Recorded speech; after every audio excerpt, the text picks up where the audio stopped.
Get ready, because Banter with Richie B Productions is launching an all-new podcast network. 4 shows, 4 hosts, 1 powerhouse of paranormal and cryptid entertainment all week long. Kick off your week on Tuesdays with the one and only Wojo, host of Home of the Boom.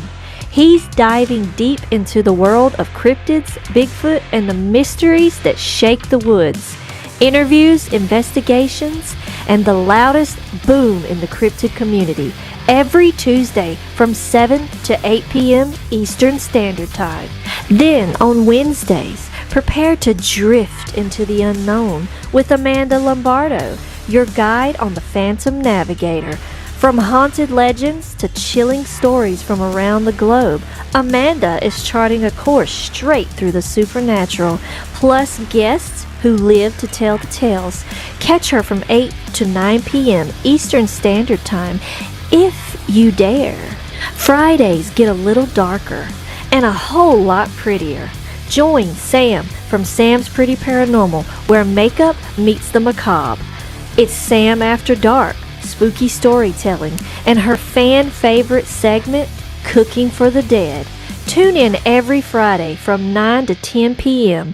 Eastern Standard Time for glam, goosebumps, and all things ghoulish. And every Saturday at 6 p.m. Eastern Standard Time, the flagship show returns, Banter with Richie B Live, featuring Richie B and Wojo. From updates to investigations to wild discussions, this is the core of the network. Raw, real, and always unpredictable. Spend your Saturday evenings with the duo that started it all.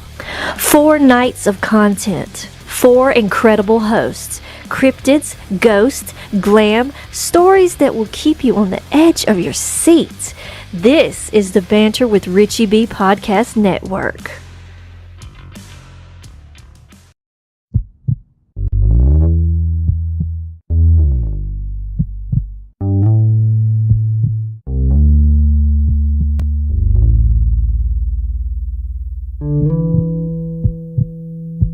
Good morning.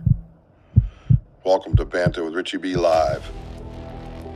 Somewhere beyond the beaten path, beyond the whispers in the woods and the stories around the fire, lurks one of the greatest mysteries of our time: Bigfoot. For decades, legends have echoed through the forests, footprints left behind, sightings that defy logic, and questions that demand answers. But this isn't just folklore. This is a call to investigate, to explore, and to uncover the truth. Banter with Richie B isn't just another show. It's a community, a movement, a hub for genuine research, real conversations, and boots-on-the-ground discovery.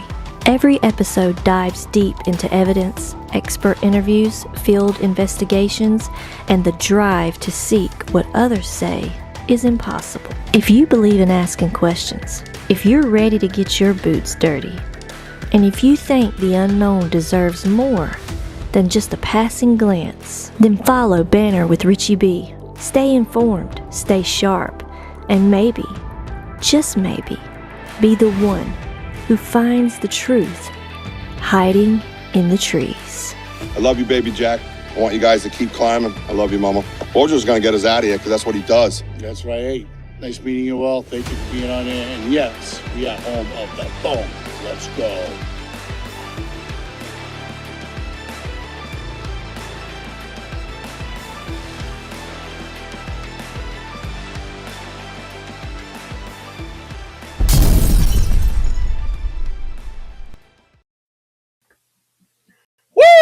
Let's go! What's up? I'm home. Feel like I've been on an adventure. It's okay, buddy. I'm on daddy duty. Mama gets out of work at 6. This could get very interesting. I won't change the diaper on here, but it could come close. Anyways, welcome to Banter Richie B Live, baby. Woo! Good to be here. We are worldwide, all over the world, all the time. And growing, I might add. I might add that. I actually may. And I did. Added. Done. Check. all over the world, and it's getting crazier and crazier, man. Did you guys follow this week at all? I talking to Wojo earlier. If you go Saturday to Saturday, every day we were on the air except Wednesday, every day, and 2 of the podcasts they went from 9 to midnight. And last night was wild, man, with Bigfoot Michigan Rob and Coley UFO on SNX radio, YouTube channels all hooked up, linked up, collaborations flying around. That's why you see my name down there? I should change the color. You know that? Maybe I should change the color. Can you change the color in the font, Sam? I need to change. We need a bright color around here. You know what I mean? The cranium cracker. I was cracking craniums last night on a 7-foot wall with star people sitting in front of. They're like, ah! What do I do? I don't know what to do. What questions do I ask? No idea. You know, and it's funny because going into it, I knew it was a big stage, and I was just like, you know what, man? Let's just stir the pot a little bit. Let's get these brains working, right? Let's get it flapping, you know? And if you watched it last night, it got a little wild on the side. I just want to say, first and foremost, to Kurt for hooking us up with such wonderful human beings like Bigfoot Michigan Rob and Coley, just amazing people. And, you know, Coley's like us. Coley just wants to help. She's just like, not a gatekeeping as far as research goes, but sharing her space, right? Building a community, right? Loves what we do here, compliments us on a regular bit. Just an absolute great human being. And I'm super psyched. Thank you for that, Kurt. And that's one thing too. You'll be hearing going forward, not just Dark Realm, not just Media Squatch, not just HLO. You're going to start hearing us talk about SNX radio, baby. And Bigfoot Radio, because I'm actually texting with the owner of Media Squatch about that. So there'll be radio stations happening everywhere. It was crazy. The other 2, thank you, is the ones that I saw. If I missed anything, obviously my face was in a screen. Wojo was having my back like he does, because we're strangers in a strange land. These people didn't know what to do. You know, one person told me, the dream catcher, a person made it. You know what I mean? I've heard that before. Of all the things to latch on to, as a friend of mine said, to go up that hill and die on it is the dumbest one ever. Sorry, it is. It's a 40-foot elm, 14 to 16 round. It's at the edge of my property. I would have heard the excavator coming in. Trust me. Beep, beep, beep, beep. That's a pretty good impression right there. So that stuff was going on the side, but mostly positive, like 99% just amazing people asking questions, really, really digging what we have, what you guys have. You guys have earned this with us, you know. Yeah, your legs don't hurt like us, but you're out there with your mind blown too. You know what's going on out there, man. And I got to say, 2 people, man. What's up, Bogsy? I see you peeking. You're a matrix. That dude's a goddamn matrix. Good to see you, bro. Benno and Dehu, thank you. Because there were times where I reach in to change the picture and I can see the chat on my right side. And your loyalty just shined through everything, right? You had our backs and out there in a strange land. And I just can't thank you enough for that. Because you know the truth. There is only one truth. I don't stutter when I talk because I'm not lying. Because you're there. And it was awesome. It was awesome. We're not used to seeing that, and it's like I said on here before, if I'm hanging out with you guys at a bar and someone messes with you, I'm in. Let's go.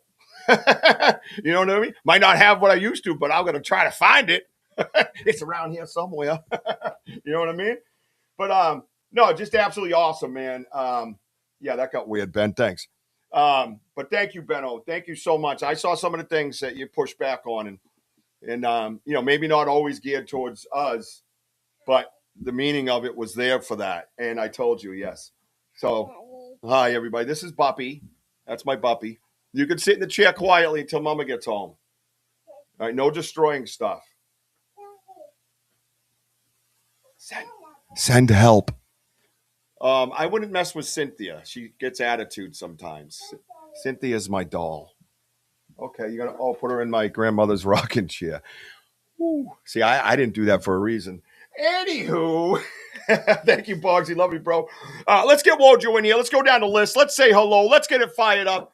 This is a different type of episode, okay? Maybe we'll ask Arthur about Bigfoot. Why not? Let's see where his head's at. We're on the show. But we're going to start adding some different elements, right? And maybe we'll intertwine with some of the other shows on the network. We don't know. We're going to see how it goes, and it's going to evolve on its own. Yeah, what's up? I got him. He's all right, dude. As long as that gate's closed, and that's fine. All right. Yeah, take him upstairs. Welcome to my home, everybody. The door's going on, and it's getting soundproofed, and there'll be a lock. Don't worry. Stay patient. I got upset, but I regulated. I came back later and respectfully made my point. You 100% did, my man. And you were 100% correct. Jackie Howard used to reach for the chair. Listen, bro, he mentions the name. Love you, brother. Jackie Howard, God rest his soul, man. I've been in a few Shalamba Bama ding dongs with that dude out in a bar room. Yeah, that was fun. After a while, you just kind of grab your drink and watched him go. You finish up. He was a good dude, man. Eating s'mores. All right, let's get Wojo in. Let's get this vibe right. Let's check out what Arthur has to offer. His story is absolutely mind-blowing. It's going to twist your brain cells. And he's calling on you guys.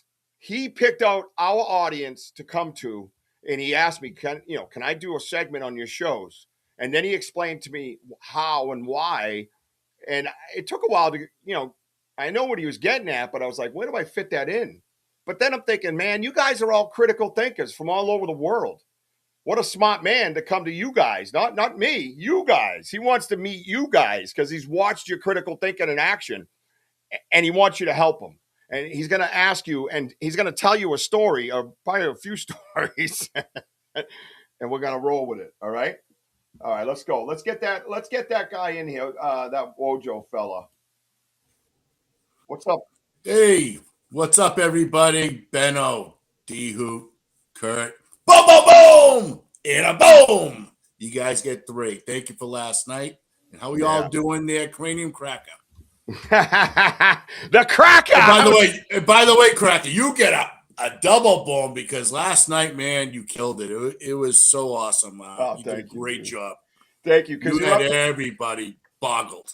Yeah, and you know me, I don't sweat, and I wasn't sweating, and that's the funny thing. I don't break, and when it got a little rowdy in that, I've never used that card, but I looked at the camera and said, "Listen, man, I don't give a shit what you have to say." I did. I just locked it up and said, "I lost a child. You can't hurt me. I'm bulletproof. You can say what," and I've never said that like that live to a different audience. You know what I'm saying? I've told you guys that, but I said it right to their faces. In other words, shut up. Just go wherever that's welcomed and go do your thing, right? And then I sat there, and then after I sat down, I started ejecting all the hacks and oh, dude. I mean, D-Hood, I hate to say it, but Richie was pretty hot. He followed your target shooting. Yeah, well, I learned I get jealous of D-Hood sometimes out in the woods. You know what I mean? Teflon, baby. What's up? You know what I mean? Absolutely. Tubin, thank you for the compliment. Sam, thank you for the compliment. Benno. Yeah, and you don't know how it's going all the time. But again, it's one truth. That's it. That's all it is. Yep. It's just that simple. One truth. You display it, and the ones that can't handle it just aren't there yet, man. And I said to him, I'll pray for you because you're not on the level yet. That's okay. Pray someday that you get to it. I'm so blessed and grateful to be where I am and to have these things open and they're revealing themselves to us. We've earned that. We've done it with a phone with all you guys on the side. We were told it was impossible. Impossible. No, we're not high-fiving Bigfoot for yet. Right? Who knows? Let's see. Does it stop or does it progress still? Well, I got that in my hand with you guys with me because I'm loyal to you like you showed me loyalty last night. Right there. Yep. Ask Ronnie. Ronnie knows. Ronnie knows how loyal I am. I'm loyal to the death. 100%. My blood is loyalty. Goosebumps. That's why we don't give a damn because you know what? We put ourselves out there, especially what Richie did last night. There's nothing. There's nothing that's going to slow us down. I'll tell you that. Yeah, I had a hard time standing up straight. My cajoles were so big.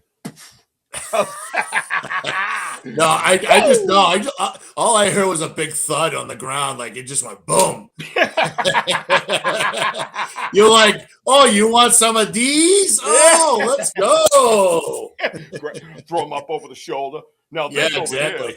Yeah, no, that was that kind of took a lot of people wouldn't have put that out there like that. But I like I said, I thought about it beforehand, and I said, you know what? I think I felt inside it was the right time to kind of, spread that truth. You know what I mean? And at least get them talking. And I got to tell you, it's been positive feedback ever since. So like Coley is like, she wants us on as a regular collab. You know what I mean? Like a weekly thing, like to come in, and she loves you. Thank God you woke up and came to the show. Yeah. And for anybody that doesn't know, while we're here, Arthur, I'll get you in a minute. I gotta get this part in. I'm here going on sitting down. Bigfoot Michigan Rob's a pretty big name. He's a pretty big dude. He's got a lot of followers, and he has great show, and he's just a great dude, man. Huh?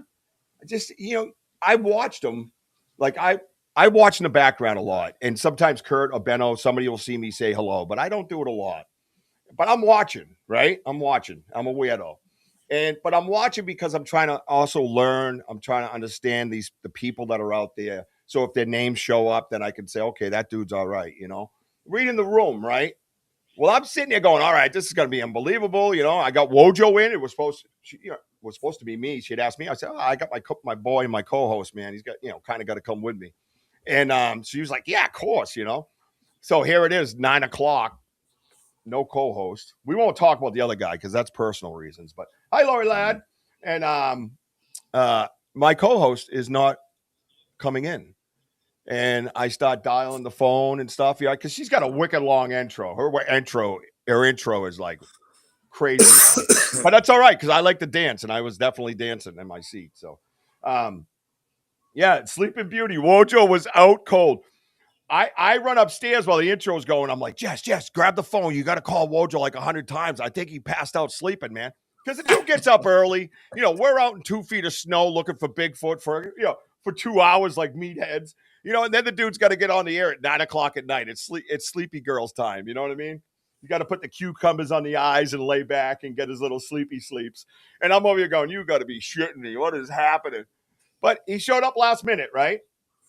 Right? You made it in there. Did you make it in there before the intro ended? I don't think so. I think we were live on the air when you were already like on full tilt, like let's go, Yeah, I was starting to tell my story. Yeah. I think it was like 9:30, so I don't know. Oh my God. Mojo's never been late, so it's kind of funny, but I knew he was sleeping. But yeah, Jess just kept calling and calling and calling. So he finally comes in and I'm just riding him about being late. Riding him. But they love you. They absolutely love you. And they love the whole concept of us and everything that we believe in, our research, everybody on the side. They just love the community that we've built, and they just showed nothing but respect all day today. I had messaged Rob and thanked him for his time, and him leaving himself a little vulnerable in a moment there as well, and telling his incredible story about Bigfoot. Oh my God, dude, can you imagine that? That's what that sounds like. He was closer than the infrasound I got hit with. So we had different results, right? Think about that. That's two researchers talking. I really feel that could be the case. Now that we know that, if we hear those stories again like that, we can compare notes. It's never been documented, right? And Coley's like, dude, you guys are fantastic. Wojo's amazing. And I'd love you to come on like every week. Would you be interested in doing something like that? And I said, I got a crazy ass schedule with 83 kids. I got to kind of see where that fits in. But what an honor. What an absolute honor. So my point is, we're always going to have those ones that, quick trigger over there flicks off the screen for us, right? Always.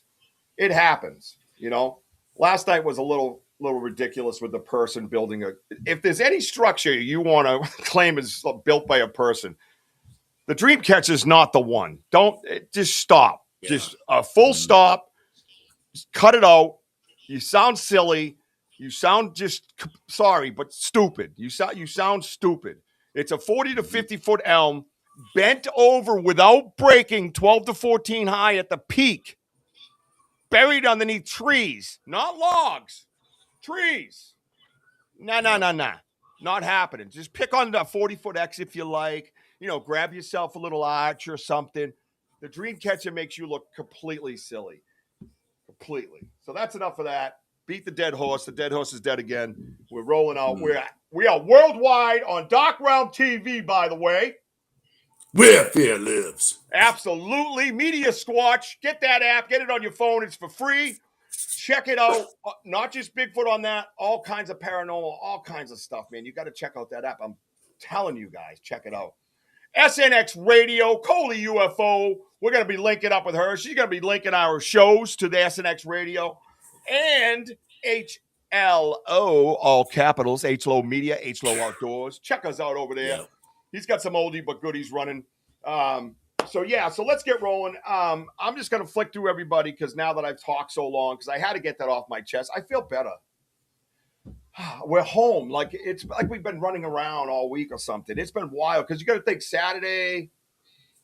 last Saturday we had our show. Sunday did I do something Sunday and Monday or something? Yeah.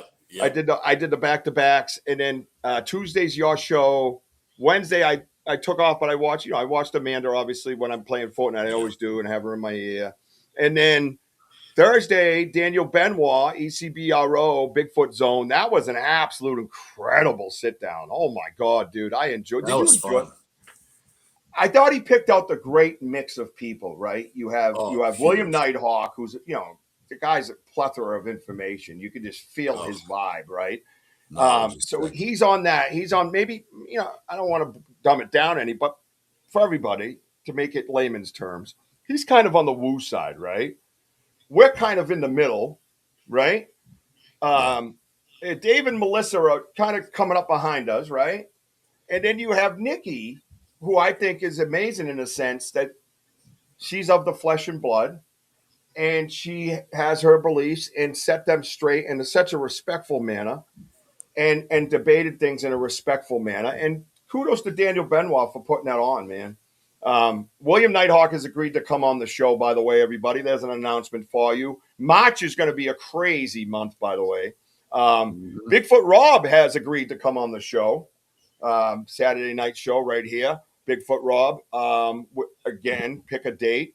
And Coley, she didn't really say anything. It was weird, but I'm pretty sure Coley's in. So March is going to be crazy, man. So we're going to learn about these people that have kind of come into our lives recently, right?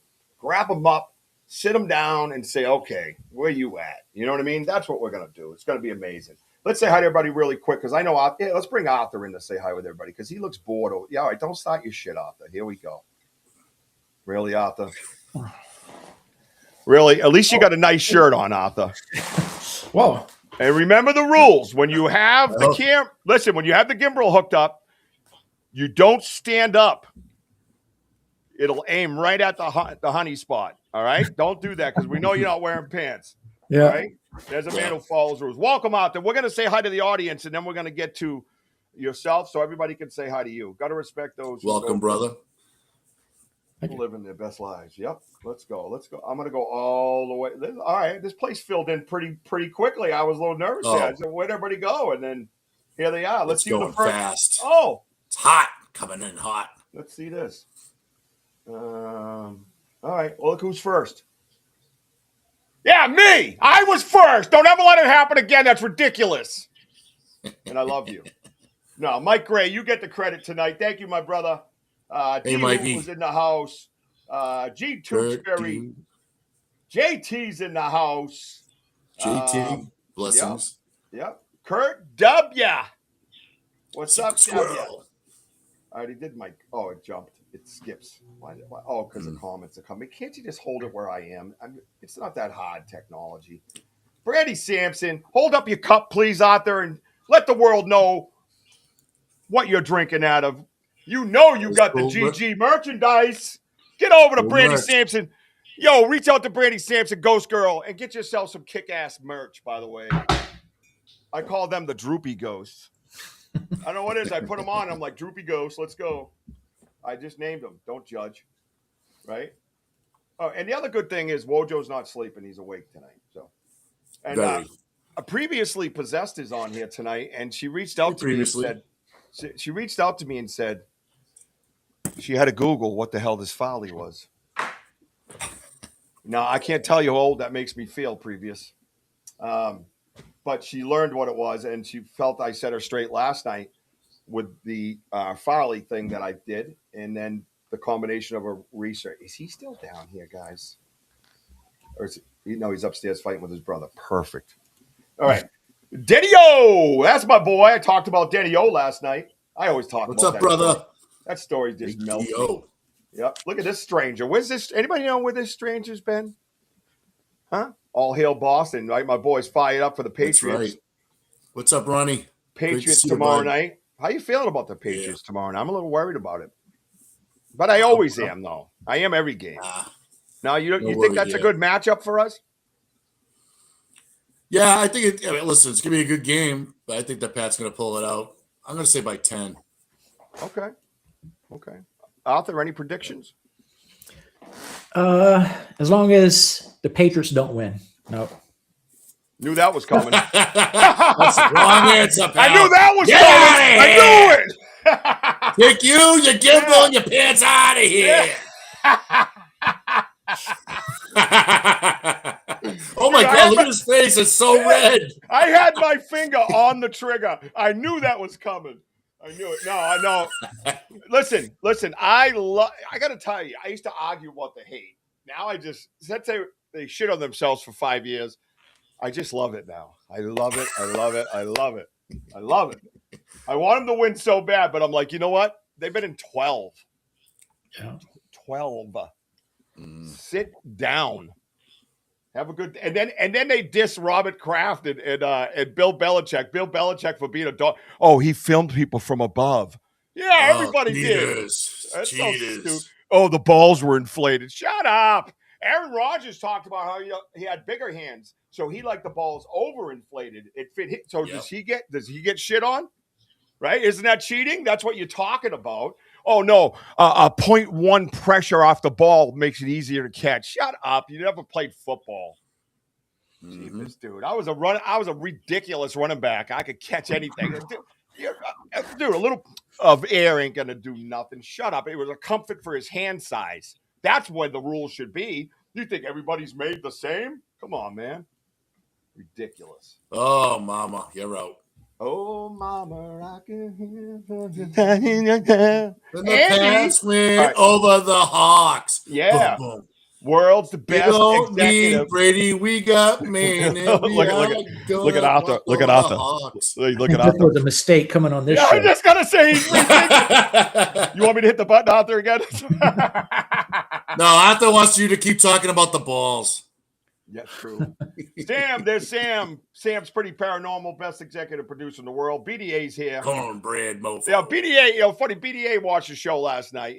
Hey, Rich, good job. I really wished most of all, I really wished you showed the picture of the aliens. That's what he says to me. Can you say it for me, Andy, too? Yeah, Richard, can you just show ET for us? They're out there. Andy, you didn't like the other 50 aliens I showed? I didn't see them. I just saw Bigfoot. He just wanted that one picture. That's all he talks about. If he wasn't like a brother to me, I would have told him to fuck himself. You know how much we love him. How's Arthur doing? Hi, Arthur. Rich, very nice, Ronald. That's very pleasant of you. Richie could crack any cranium with a bat in his hands. Thank you. Yeah, I'm tough with a bat. That's really kind. He loves the Red Sox. This is Boggsy, man. Boggsy from softball, nasty lefty. Wade's son. Oh, dude, I'm telling you, man. I played a few years with him. I played a lot of ball with him actually in Buzzards Bay and in Carver, and oh yeah, man, we had a lot of fun. He's a good dude. I hope everything's going well for you, brother, down there. Welcome, Marv. Great to see you, bud. Let's see. I'm just going to tell you all, don't install the Whatnot album. I'm currently spending over my head in vinyl records. Thank you, Ronald. Sometimes I just got to shake my head. Like this, right? Look at this. I got Nike Hyper Boots for foot recovery. The fuck are we doing? What are we doing? What are we doing? I don't understand it. Bigfoot don't listen to vinyl records, and he doesn't wear Nike recovery boots. Nor does the shit Arthur's about to drop on your asses. You better get your aspirin out. He listens to something, right? I've seen pictures of him having big headphones on. Yeah, it's on your shirt. Yeah. Oh, there you go. There you go. He listens to something. He listens to his favorite podcast, right? Our boy Benno's here, and Benno hooked us up with Benno hooked us up with last night too. Him and Kurt were talking us up over there, so we appreciate that, man. Thank you. He's the man, and Kurt too. Yeah, Benno said, he goes, I got upset, but I got regulated. I came back later and respectfully made my point, and you dropped the mic and walked away, and that's the way it should be. Yeah. That's how it should be. Yep. There's only one truth, and it makes it wicked easy. Tubin, thank you, man. Hell yeah, Richie, that was great. Tubin was in there watching us, supporting us. Thank you, man. We had our people, man. I walked out of there, and we had over 200 something views just walking out of there. You know what I mean? So, the people were there. Lori Ladd, hope you're feeling good, Lori Ladd. I think he was too quick for them. The evidence just kept coming. Listen, we were already at 3 hours when I signed off, dude. I mean, like I said, if you got 5 hours, I ain't got enough time for this, The structure building is a tricky point across Bigfoot community. We knew all of the Yeah, I know that. And that's the thing. I get that. And I'm still sticking to it. And my very first show, when I had 3 local legends about Bigfoot telling me, don't do it, I did it. I don't care. I don't know if you met me before. I don't care. I know what I'm looking at. I know it's not natural. I'm not an idiot. I'm in these places constantly. I know when the wind blows and when the snow falls. Shut it. Relax. And it's so stupid. What a dumb argument. Yep. They just like to argue, man. People in general like to argue, right? I mean, look at Arthur. He won't stop. OBR. I love to argue. I love it. I love confrontation. Yes. OBR's here. Yeah, I've been on the BMR podcast. That show was over too long.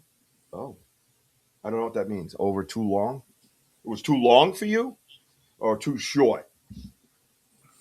Nothing short with me around. As you can see, this opening right now is just an absolute debacle.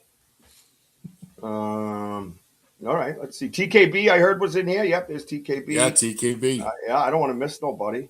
I love all these people. They're my friends. Roller Dog's in the house. Is Arthur still in the Houston area? I first saw him at the same site I first saw you, Richie. Seems so long ago. Yeah, he was out. Yeah, he's still in Houston, and you came in after me, right? Yeah, because I was already in there when you came on, and everybody was talking about you. Oh my God, this guy's what the fuck? I was like, oh, what's he got? I'm not scared. Ron says it's going to be a defensive showdown for sure, but the Pats have surpassed Seattle in defensive rankings. As long as Spillane is healthy, we got a shot. Okay, good. Oh, the balls. And Ohio Bigfoot Researchers. Great to see you, pal. Yeah, Mama Bear Claw's here, and we're about ready to get rolling. And Tyler's here, Roller Dog. Hey, Sherry Baker. Hey, girl. Hey. Yeah, but all the bat in your hand is a good thing. Where's Sherry Baker? She down here. Oh, Sherry. Hey, Sherry. Much love to Sherry Baker, man. 44, baby. 44s. Boom. Always. Bang. Love you, brother. Yep. Exactly. Yep. That's right. Elder Medicine Bear Claw is here, and we are going to get rolling with Arthur Mills. If you don't know who Arthur Mills is an author. I think you sent me all your books, didn't you?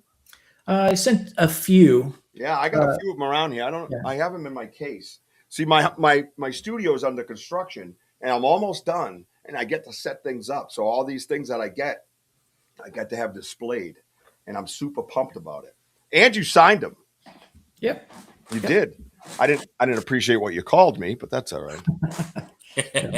Truth hurts. No, that drawing was a little weird. But anyways, Arthur Mills. All right, so this is a dude that I'm going to tell him a little, not get into the details because you're the man to tell that. That I saw his story on that other platform that we both were on, and I remember there was a little bit of a stir when you came in. You remember? Mooncat, what's up? You remember that? There was a little stir when you came in. Yeah. And it ended kind of in a bigger stir. You know what I mean? Because what you have going on compares to like what we did last night live all over the world. it's just so much to grasp, even for myself, right? Critical thinker. When I speak to you, I'm like, wait, what? Remember, we had this whole meeting, you and I, just recently. But when I was an outsider watching, I'm like, what the hell's going on here? You know, it was so not crazy. I don't want to use the word crazy because I think that demeans it. It was so complex to the human mind, to the other realms, to the energy, right? To beyond the physical world, that I had to dissect it as somebody who has seen an apparition in his room and has done readings and has, now I'm working with mediums. I had to really grasp your story and break it down. And that's why it took me a while to get back to you, because with all that I have going on in life anyways, 83 kids and all that, when you get those moments of silence, you go through that, you process it, right? And I'm trying to process your story. And it was like the ADD made me keep reading the sentence over. You know what I'm saying? Yeah. Yep. And the concept that you have is so remarkable. And the audience that you chose to help you is even more remarkable. And I credit all of this to them, to having you here. You know what I mean? Yeah. But I'm going to ask you first, like I always kind of ask everybody, right? I like to start at the beginning, right? I like to know who's Arthur, right? Who's Arthur, right? So, Arthur, where were you born? I was born in Austin, Texas. Austin, Texas. Now, you're a veteran, right? Right. Yep. Thank you for your service. We always love our veteran brothers here. I was 11 Bravo. I know you're in high intelligence. Don't make fun of me because I was a grunt. I dug holes for you to hide in when they came. Oh, wait, you didn't have to go out anywhere. No, I'm just kidding. But you were in the Army, correct? Right. Yep.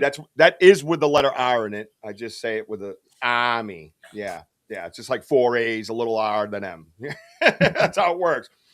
Now, when you were growing up in Austin, Texas, you had brothers and sisters, stuff like that. You had a big family. Older brothers. 3 older brothers. Yep.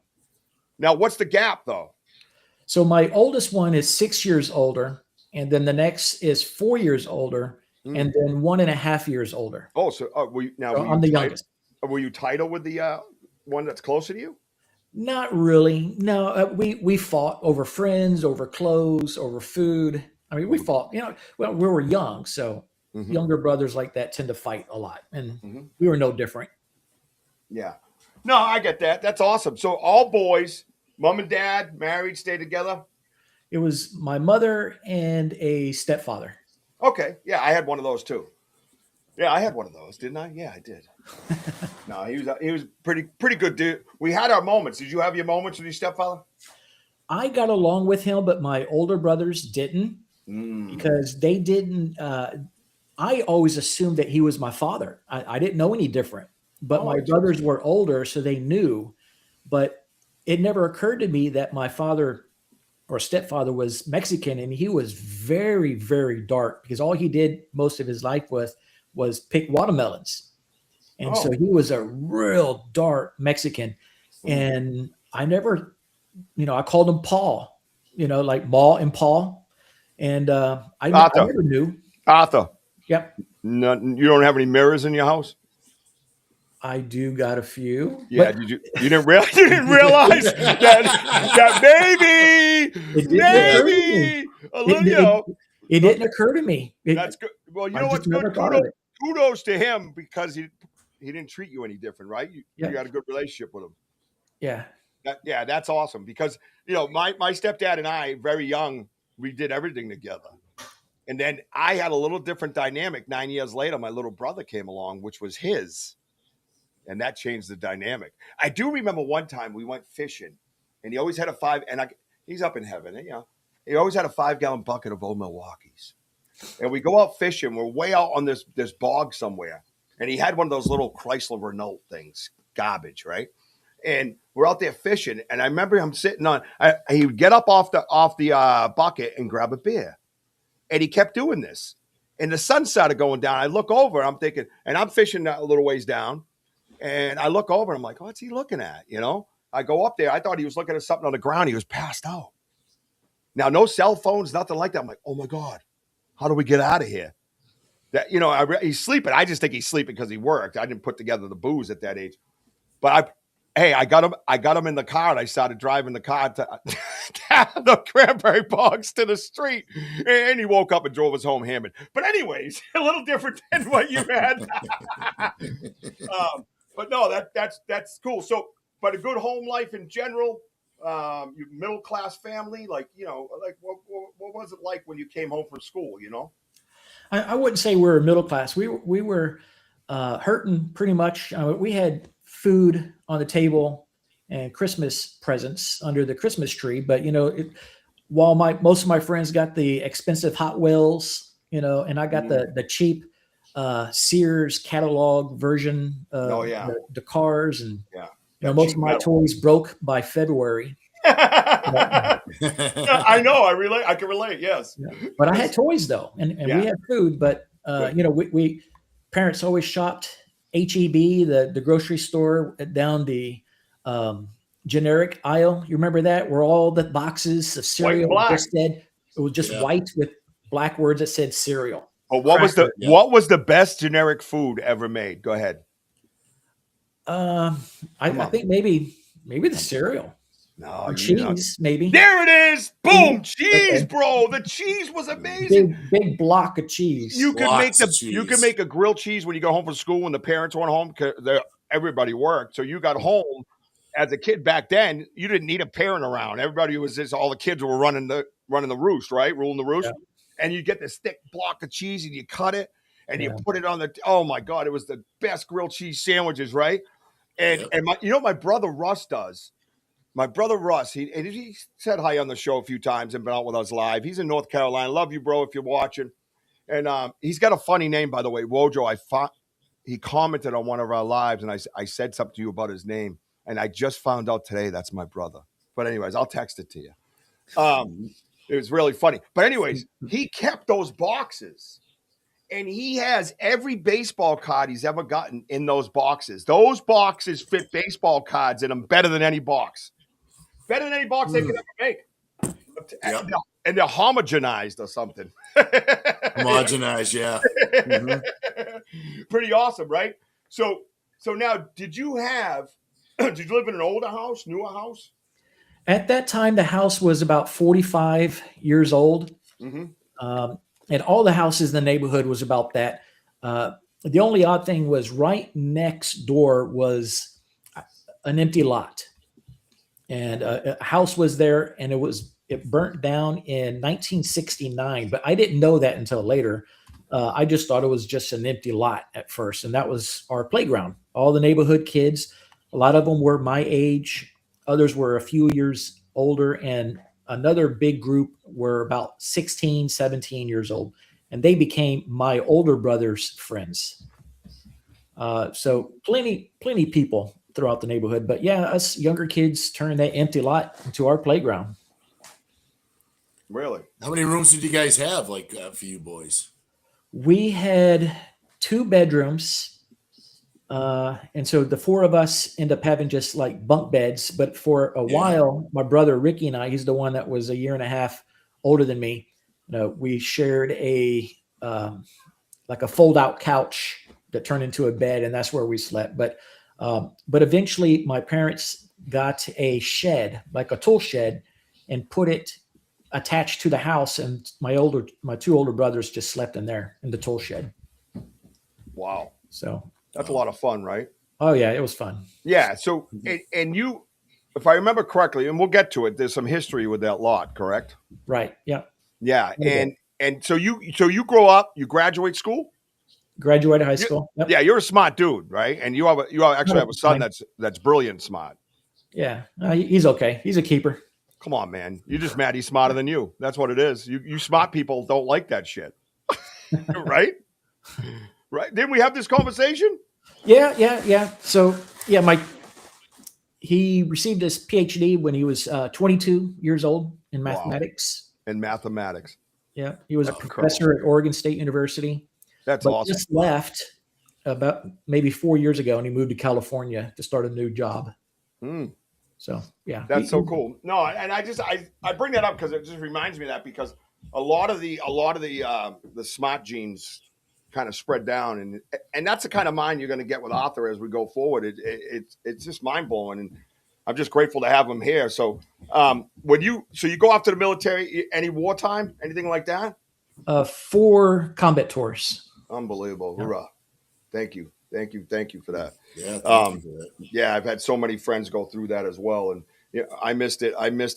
Closest I came was on a C-130, full battle rattle, ready to go, and then they all came out with their hands up in Iraq, and they sent us home. And that was that. It seems like it happens quick, but when you're on a C-130 for 24 hours, it's not quick. I still smell it. I still smell it. You know what I'm talking about, right? The smell. Oh yeah, and the sound. Never. Oh, dude. In Afghanistan, I was on the C-130 many times and being fired upon. We have to paint the earth, keep swaying back and forth. Yeah, not fun. Yeah, not fun at all. Not fun. But anyways, thank you for your service in that sense. So Yeah, tell me, thank you. how do you get into and military? You live in a military life, right? Are you writing books before then, during then, or after then? Like, where do the books come in? Well, ever since like 3rd grade, I wanted to be a writer. It was my 3rd grade teacher, Miss Haddock, was. My school had a weekly writers group where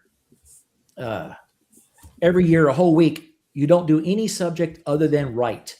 And that was something that Laura Bush, she was the librarian at my elementary school, and she started that that 1 weekly writers program.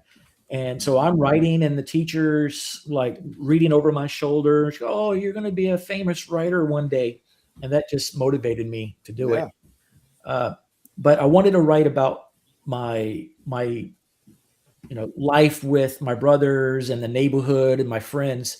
And I kept saying, one of these days, I'm going to write it. It wasn't until I got to Korea, and I was there for 4 years, total 6, but this particular time, 4 years. And I was like, okay, I'm not all that busy. I'm not in a combat situation anymore. I go home at the end of the day, I'm going to write. So, and then after that, I got the writing bug, and I started writing and writing. I write in the military, write white papers and other types of assessments. And so I figured, well, I'll just transition to writing novels or memoirs. Wow. And that's what you did, right? When did your first book come out? It came out in, 2006. 2006. How many you got out? Under my name, Arthur Mills, it's 11, but under different pen names, it's 21. 21. Wow. Now, what do you mean by pen names? So I write under my name, and then I have significantly more popular books that I write under different names. So to hide my identity, because if I could hide my identity, I have more freedom to write. I don't have to hide. I don't have to be careful what I say. I can hide it. It's like, yeah. So that's what I do is I write under different pen names. Yeah. I have fake Facebook accounts, and I make fun of all you guys. Yeah. Yeah, I'm the one. I'm that guy. There it is. Yeah. There it is. Now that it's out, right? No, so you have a recent book. We'll get. And what's the name of the recent book? We're going to talk more about it, but what's the most recent book you have out? The most recent came out on the 1st, a week ago, and that's The Legend of Mara Flores. Mara Flores. Yeah. Interesting. And I had told everybody, hey, get over there and help out and write some reviews and kind of get it kickstarted. It was over on Amazon for free for a little while. You could download for the Kindle. Sorry. Right. Yeah. Right. And that was we got that. We actually grabbed that. Yeah. Jessica, I saw your review, and I appreciate it. Yeah, that was nice. Yeah, I wrote a very nice review, didn't I? Yeah, you did. Yeah. I write good reviews. I come off smarter than I usually appear, don't I, when I write a review? I guess. I mean, I haven't. That's the only one I've seen. So. Wow, that's terrible, Arthur. Arthur's trying to say is I don't know where to put a comma. Yeah. I'm a run writer. It's more adventurous that way, Arthur. You know what I mean? Yeah. It's really it's awesome. And the book we want to check out, and I'm going to put up the cover of the books, and I'll try to find a few of the other ones, and we can kind of pop them off. But I'm not worried about that because we've been talking about you kind of being a regular thing around here, haven't we? Yeah, quite a bit. Yeah. Yeah, and I think it's essential that you share the story and you ask the audience for their help. And you have a very controversial book, though, right? What's the most controversial book you have under your name? I don't know. I think they're all pretty much controversial. Yeah, they really are. But Candleface, let's face it, is the most controversial one you have. Yeah. So it's a series of 3 books. So you have the Lost Souls book 1, and then book 2, and then the final one is Isabel, which is the final of the 3 series. There could be a 4th. I don't know. We'll just see how it goes. Mm-hmm. If the audience could actually help me determine what the meanings of these 3 other books, then there could be a 4th to put it all together. Yeah.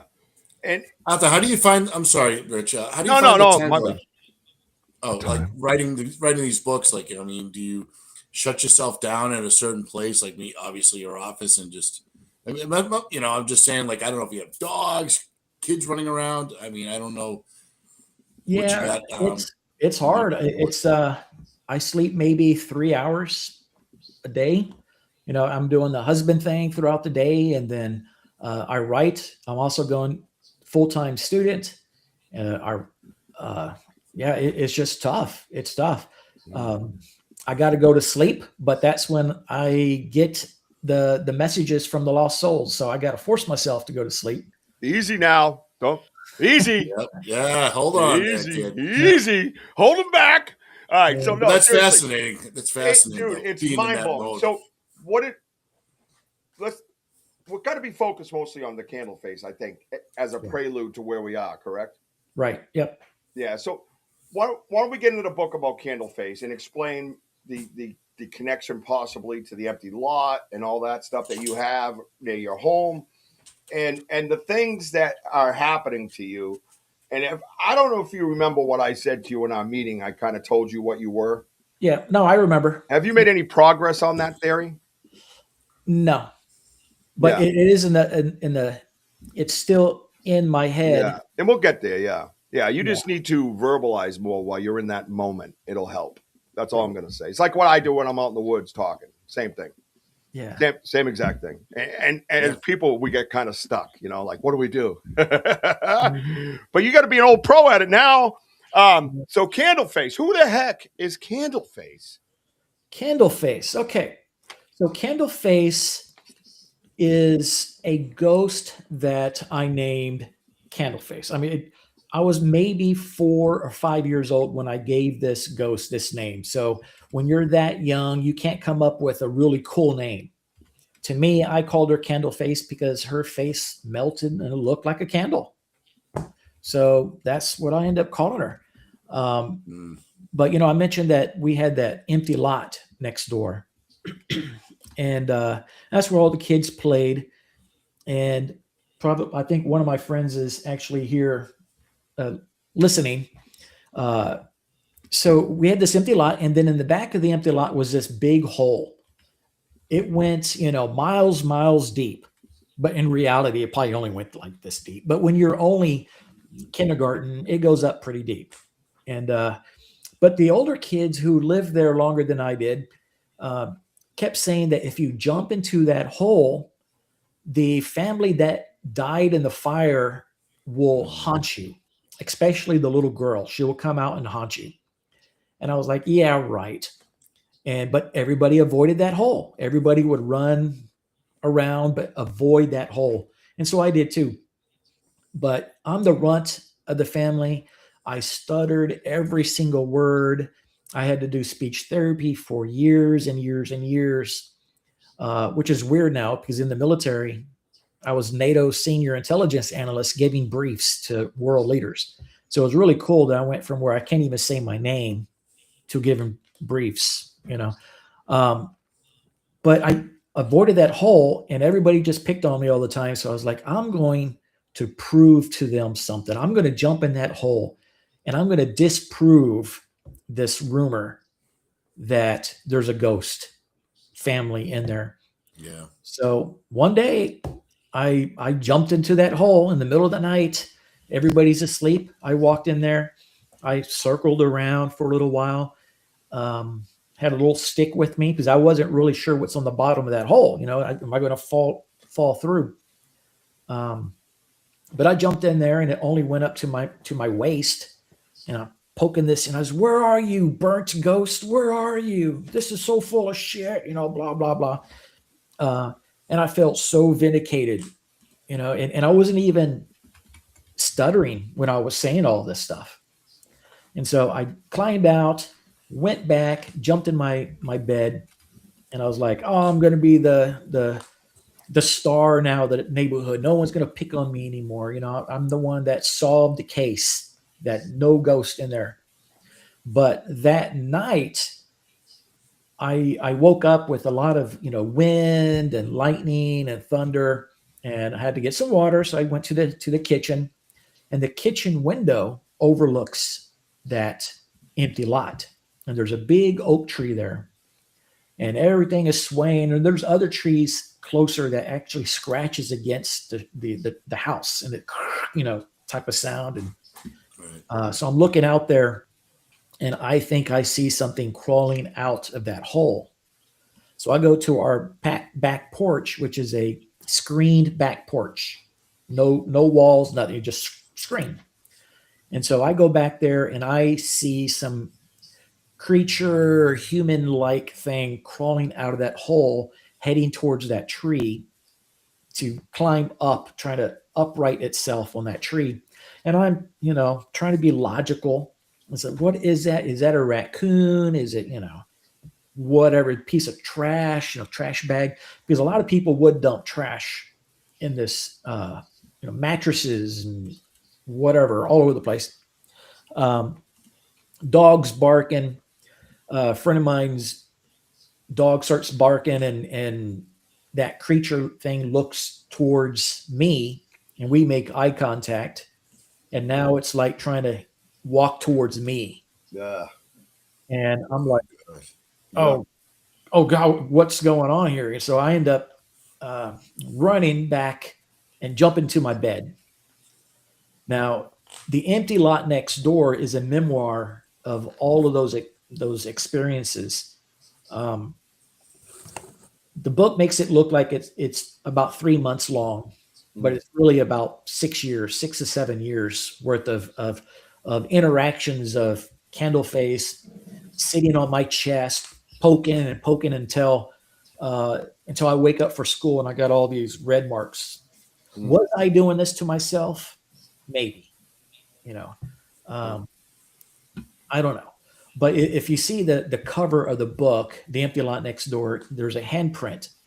Because I chose a handprint because throughout the years, he would always try to get through the house. And if you grew up in the 70s and 80s, a lot of people did not lock their doors or even the windows. My parents even kept the keys in the car, you know, which was common back then. And she would always try to get through the windows, constantly trying to get through the windows. And so I would have to race, try to shut the window, and she will get to the next one and to the next one and the next one and the next one. And our house was a little bit of a slope. So that side of the house, you had to be an adult in order to get up there. But she would have to jump and, you know, try to get into through the windows. So when I get ready to go to school the next morning, there would be handprints, little handprints on those windows all throughout the house, like dusty, like the screens, you know, where you just see, and it will slide down. She's trying to climb up. So that's where that came from. So Candleface, I know that was a long-winded answer, but Candleface is that creature that was all throughout my childhood dreams for many, many, many years. Do you when you say creature, is that what you feel that Candleface truly is? I say creature, so somebody would ask me that question. Oh, great. He set up the dummy. Great. I set up the dummy. No, They don't know what she is, and Yeah. that is really the premise of my series. Is like, what is she? Yeah. Is she a demon? Is she a devil? I called her an alien before, and Mr. Smo, one of the people who was her disciple that I interviewed, got so angry at me calling her an alien. Yeah, and that was live on the other network. Yeah. And that's why I think that other network was like, no, we don't want you on the show anymore. Yeah, got him a little freaked out. So Mr. Schmo is a real person. Well, I'm using a pen name. Right. He's covering his identity. Yeah. That's fine. But they're real people. Everybody we kind of talk about has a real story, right? Even Candleface, right? Wasn't she believed at one time to be like a young girl in the area or something? So I believe that what the kids told me back in the day, that she was somebody who there was a family of 4 that lived in that house, and the house burnt down and all 4 died. Okay. But the older kids, like my brother's age guys, they were saying no, only a little girl died in the fire. But one of my other friends' fathers who lived there at the time says, no, it was a boy who died, like a 12-year-old boy. So it's like, well, what's what? Then I found out that my house was a duplex because we have 2 front doors. It's unusual. There's 2 front doors. And the house that burnt down was once the house, and my house was the empty lot before it was built. Okay. And so it's like everything is so confusing. What was the empty lot at that particular time?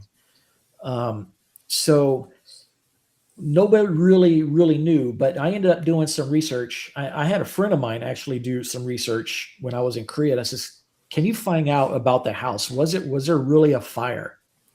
But he got some information. But when I moved to Houston in 23, so about 2.5 years ago, I says, I'm going to do some research. That's what I did for 31 years. I'm going to find out. But I ended up finding out that there was a house and it burnt down in May of 69, but a whole family did not die. It was only a little boy about 8 months old that died. Oh, wow. So it was like, well, then who's Candleface? She didn't die in the family. And I found out that my house was not a duplex. So it's like, who in the hell is Candleface then? And so I said, that is what I need to find out. So I decided that I'm going to keep track of my research and put it in a journal. So I created candleface.com to keep track of my progress. And I think Candleface just got Wojo. Yeah, Candleface just got Wojo. What's going on? Hey, you good? Yeah. Tough one, huh? A lot of snow around here. Excuse us. We were told we're getting 0.02 inch of snow, or whatever that is, 0.2 of an inch of snow, and it's like I shoveled 10 inches today. Yes, 81 here in Houston. Yeah, we know. Thank you. It's 81 in Houston where Arthur is. Yeah. Yeah, you look disheveled. You good? Do you need anything from me? Excuse me. Yeah, that makes sense. All right. Well, that's Candleface. Yeah, Candleface kick you out? What just happened? I know, you got tossed. No. Candleface don't like you. Oh my God, dude. I didn't do nothing. I know, that was weird because I was like sitting there like this, and then all of a sudden I'm like, oh man. But that's interesting because the other network, people would say that when I was actually getting into Candleface, actual stories of her, a lot of people said that they've heard screams, other odd entities, and I tried to play back the series, and I couldn't hear anything, but others would hear it and they would talk about it. Yeah. And now, I'm sorry, real quick. Anybody, if you go and I think Maya just said that she just added it to Kindle, one of your books. Yeah. So that's great. So if you get a few extra seconds, write a nice review. That helps. It's kind of like us with the likes and all that stuff, and the emojis kind of getting the algorithm to work in his favor. So if you guys don't mind that, and you're right, Danny, it does suck. The snow is a joke. I'm done with it for this year. It's 81 where Arthur is, though. Yeah. Yeah. Thanks. Go ahead. I guess my question to you out there is like when you saw this like girl climb out and started going to the tree. Well, two things I'm just like trying to like comprehend. Like, what the color of the eyes? And do you think it was like an it? I couldn't see the eyes. No, it was still a good distance away, maybe 20 meters or so. But it looked like dirty blonde hair. Yeah, I really just couldn't tell any facial features. In fact, I've never actually even really seen eyes. It was either like a glowing color or nothing. It just like hollow sockets. Now, at that time in your life, is that the only apparition you've seen? Not really. There was one particular time. So my brother Ricky, he's the one that was a year and a half older than me. Mm-hmm. He was really picked on by my older brothers and bullies all around the neighborhood, and they got to him so much that my brother committed suicide. Oh man, sorry. He was 12 and I was 11, and this was in 84, and he just couldn't hack it. So he actually hung himself in the empty lot next door. And he put a really nasty, suicide letter, and he had a bunch of poems, blaming people for everything. So the day of his funeral, all the cars are parked in front of the house, everybody waiting for my mother, because we're all going to go to the funeral home, which is only 2 blocks away. Actually, it was just right there. And so then go to the church, which is another mile, and then the funeral to the actual cemetery, which is another 2 miles, 3 miles maybe. And so I'm waiting for my mother. All of us kids are in our Boy Scout uniforms, or Cub Scouts, wasn't the Cub Scouts at the time. And everyone's waiting, and my mother's still in the bathroom. She can't get out because she's crying too much to go bury her son. And so I'm outside her bedroom window, and I have my hands through the gate, and I'm, petting my dogs through and so I heard a knocking on the window, and I'm thinking my mother's like going to get mad at me for petting the dogs, get dirty before the funeral. But I see what I believe is my brother Ricky, with swollen neck, pointing at me and beckoning me to come in, and looking angry. And I was like, no, I ain't seeing this. This ain't right. This ain't true. So I keep petting, and he's banging. And then a friend of mine next door, he comes over, and he's in his Cub Scout uniform as well, getting ready to go. And I says, I called him by his name, and I says, hey, do you see this as well? What do you see? I didn't want to say his name, and then all of a sudden he says, yeah, wink, wink, I see Ricky too. Whoa. So I said, what do you see? And he says, I see Ricky. That's Ricky. He goes, well, let's go in. I was like, yeah, I ain't going in there. Yeah. He was like, let's go. So he and I went to my mother's bedroom, and then the bathroom toilet flushes, and my mother comes into the bathroom, into the bedroom, and so I asked my mom, I says, were you just banging on the window for me to come in? And she goes, no, I didn't do that. I was in the bathroom. And I says, well, I saw Ricky staring at me through the window. And so my mother was like, oh yeah, no, that was me. I wanted you to come in. And I was like, yeah, I don't think so. But fast forward many, many years. So this is probably 2006. My real father, I ended up eventually meeting my real father, and he ended up passing away. And so I had to come to San Antonio to bury him. And so my mother and I was sitting at her house and near Austin, and I'm telling her about this, and she starts going crazy. She remembers this the day of the funeral, and I told her about seeing Ricky, and she's screaming, crying, and she says she remembers that she was in the bedroom, and Ricky came in and sat on her lap and says, "Mother, I'm sorry. I didn't mean for this to happen like this, but I'm okay." And so then Ricky then starts banging on the window. And so my mother thinks what Ricky was trying to do was trying to get me to come in and be with my mother during that time. Wow. That is what we believe happened. Yeah, that's wild. Because when you were telling that story, I got your mother saw him too. You know what I mean? And is this all right? So is this something that you have in your family? Is it ever been spoken of in your family? Clairvoyancy or mediumships or psychic abilities, gifts, anything at all spoken of? And I know it was a different time, and a lot of things were kept quiet. And it's fairly mainstream now. We can all just discuss it. So I get that point, but nothing whispers in your family. You know what I mean? Like I get a sense like your mom had a gift. You know what I mean? That's where I feel it's coming from for you.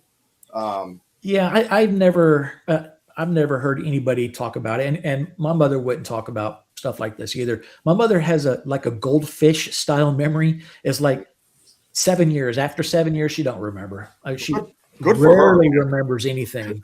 I don't know if that's a bad thing, if it's a medical condition, but it's kind of a good thing too sometimes. Yeah. You know what I mean? I have an ex-wife. I'd like to borrow her memory if I could, if that's all right. Yeah. Just for a little while. I just want to be a goldfish. That's all. Just for a little bit. Nothing wrong with it. I don't think, though, I have any kind of special ability. A lot of people say I do. I went through some mediumship training to try to home in on these skills.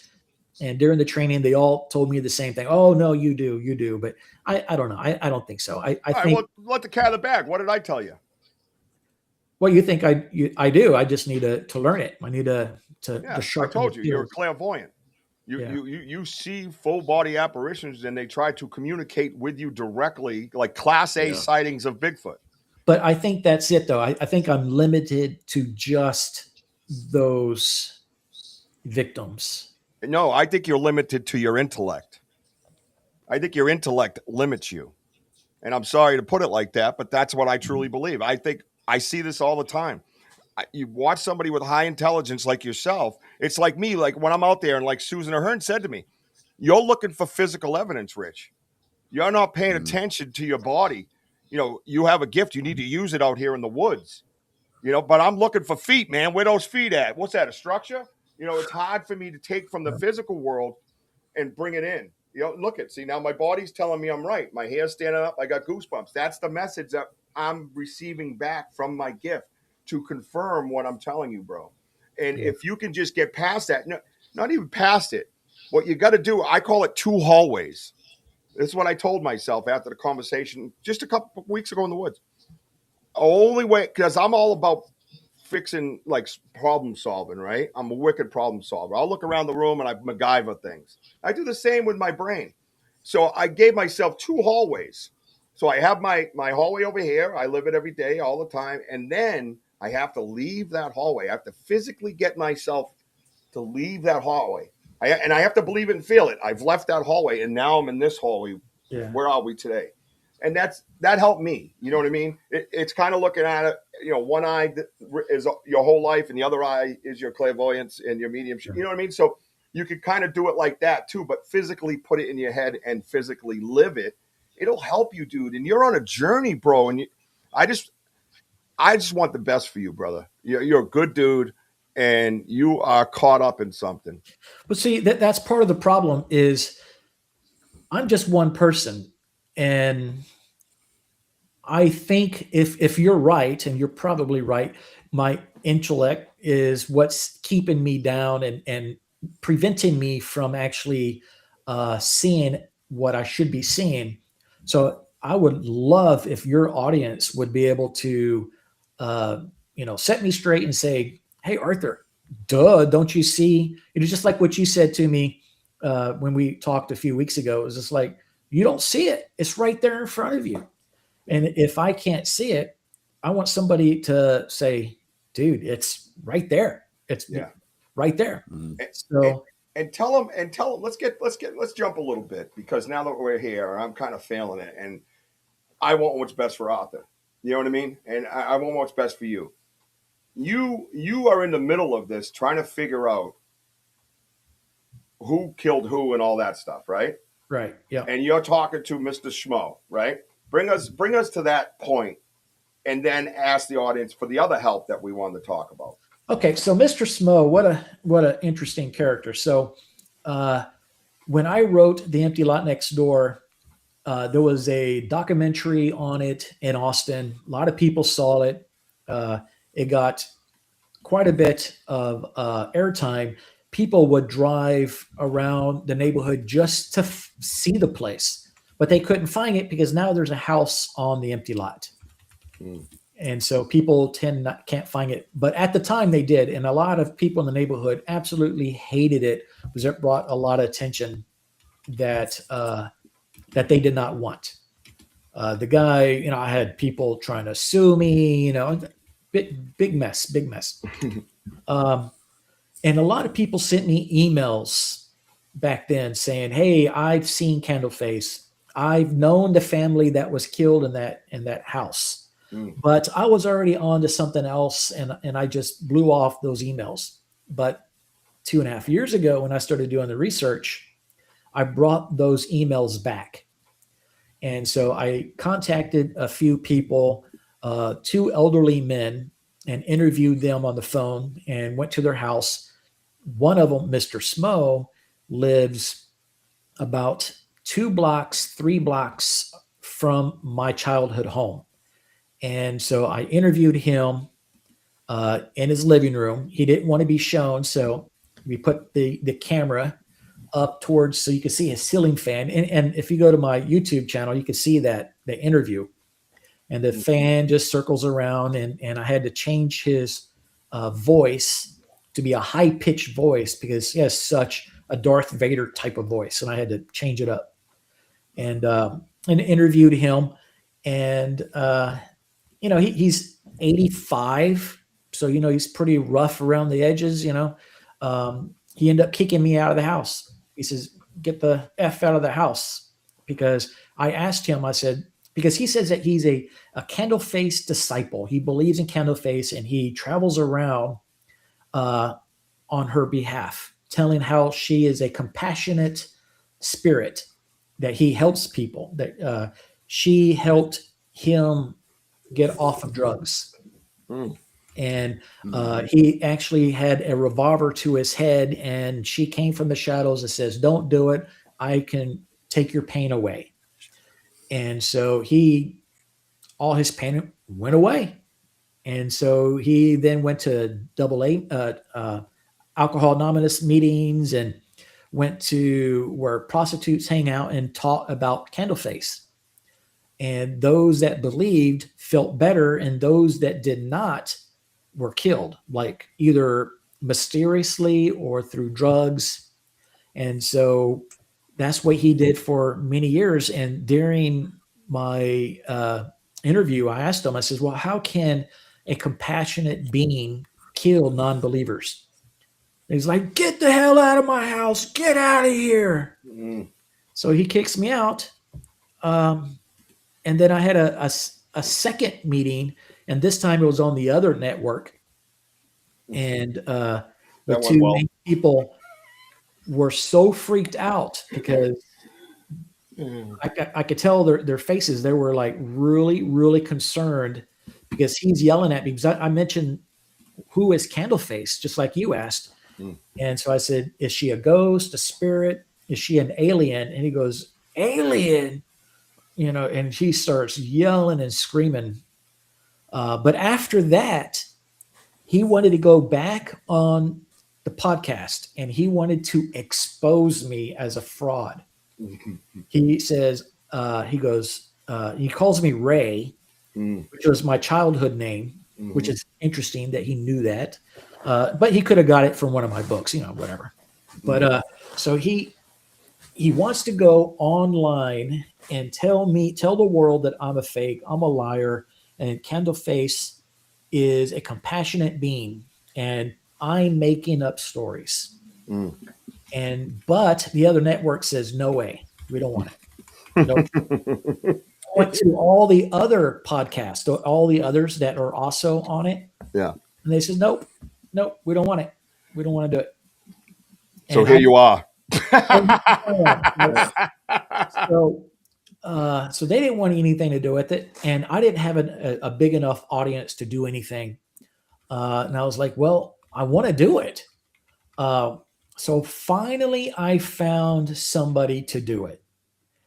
And then Mr. Smo died. He died.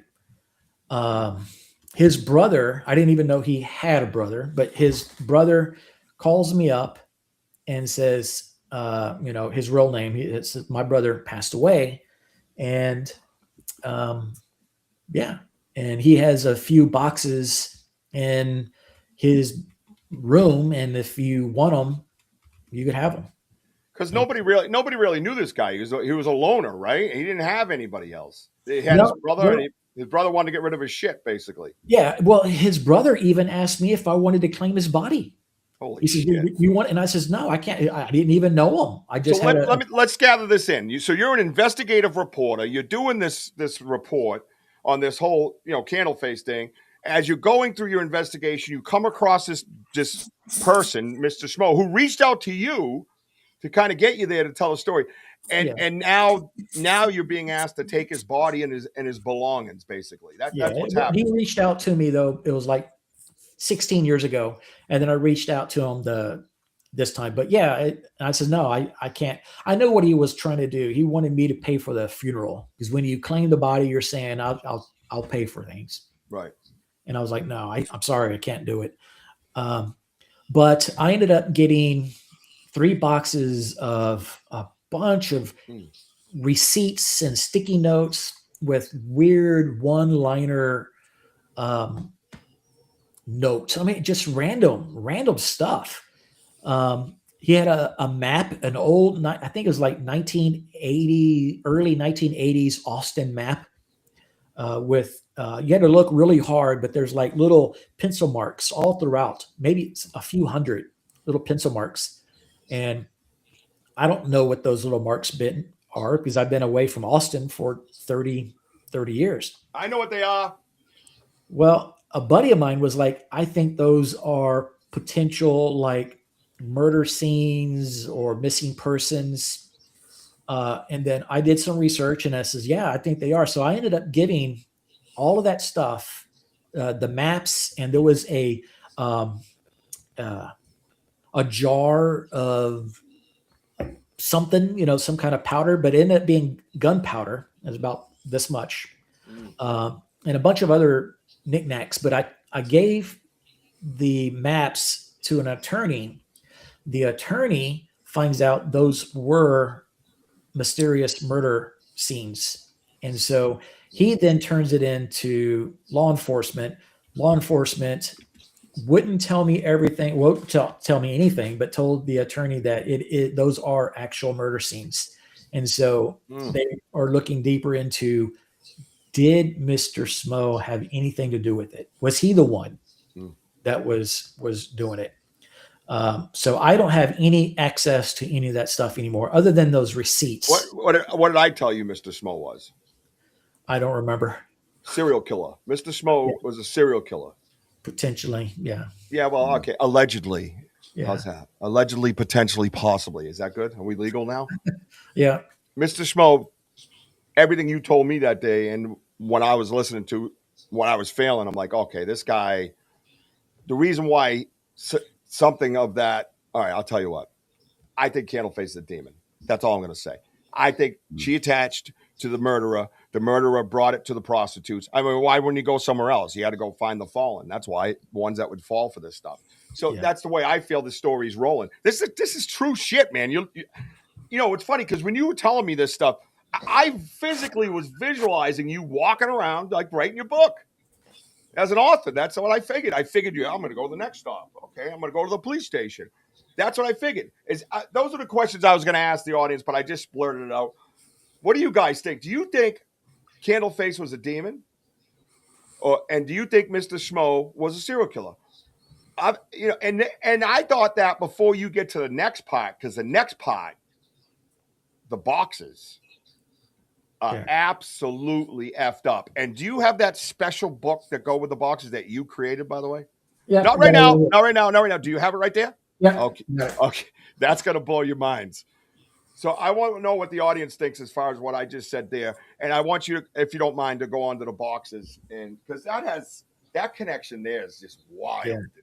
But now let me talk about the lost souls before the boxes, because the boxes ain't going to make sense. Oh, we're the lost souls. All right, go. Yeah. Do your thing, man. So when I started doing the research, when I found out that that there was a real house there and it burnt down, and it was a little boy that died in the fire named Paul, not a little girl who I called Candleface. So I was like, well, then I'm stuck on my research. I just solved everything in a few days. Can't do any kind of journal investigation on any of that. But I started having these odd visions. I go to sleep and I hear, almost like I was on an acid trip, like, sounds and, just lights. How do you know what that is? I don't know. I have older brothers. Bullshit. But okay, go ahead. As you were. Carry on, soldier. Carry on. So I ended up, as days and nights went on, they started getting clearer and clearer. And I could hear individual words, but I can't remember them by the time I wake up. And they got clearer and clearer and clearer until maybe a few weeks. And I could hear that they're screaming and like help and more words that I can remember, until finally, maybe after 3 weeks of nightly torments, that I can tell that these are voices that are calling out to me. And I assessed later that they were Candleface's victims, or people who were killed in the name of Candleface, maybe like Mr. Smo. And they were asking me to find their bodies and to locate and identify their killers. And if I have time, the first one, it's still pretty vague. I only got every few words, but the second one was really clear. And this is where I need your audience's help. Hopefully they're not a bunch of, pussies like, the other networks and stuff. Sorry, but no, I just like the ending of the other network is what made me so happy. But anyways, go ahead. I don't want to bask in that, but go ahead. So the second one that came to me was a little girl, maybe 4 years old, a little black female, comes to me. And normally I sleep in the living room. I don't really sleep in the bedroom with my wife because she was down to 88 pounds, a survivor of cancer, and I don't want to roll over and smash her. So I sleep either in the living room or in the guest room upstairs. And I'm in the upstairs bedroom, and this little black girl comes up, kneels down, and she's asking me for help. She just wants me to listen. And she says that she grew up in Austin, and she was playing on her swing in front of her mobile home, and her mother was in her like washing dishes, looking through the window, watching her swing. So and keeping an eye on her. But now I missed one big part. So the day before, all the neighborhood kids were talking about a little girl in the area that was killed in a fire, and she kills those who don't believe in her. And so while the kids were telling that story, the mother runs out, "Don't try to scare my little girl." Right. And so that night, the little girl was like telling mommy, I don't, is she going to come after me? Is she going to kill me? And the mother's like, no, that's made up. People just make up stories to get people to, behave. And so then it's the next morning when she's playing on that swing and she hears like a puppy, like a hurt puppy behind the bushes. And so she goes, oh my God, I want to help that puppy. So she waits until her mom isn't watching from the window. She gets off her swing, goes across behind those bushes, and she sees the girl with the melted face, and she grabs her and takes her to her lair where she is being tormented by with other people just like her, all the non-believers. So she's asking me, she says, tell my mama and granny that I love her and that she really misses her. And she talks about her little teddy bear that her grandmother made for her. So I said this on the other network, and a buddy of mine that I haven't seen in many, many years was like, that sounds so familiar. So he did some research and found out that there is a little black girl that was older, like 6 years old, that did go missing in East Austin while she was on the swing. And her mother was vacuuming and was watching through the window, but she got to the other side of the room and went back and looked through the window, and she was gone. And so, and she lived with her mother. So it was Mama and Granny, which were the two, what other people have called her as well. So names match, times match, genders, races, all match.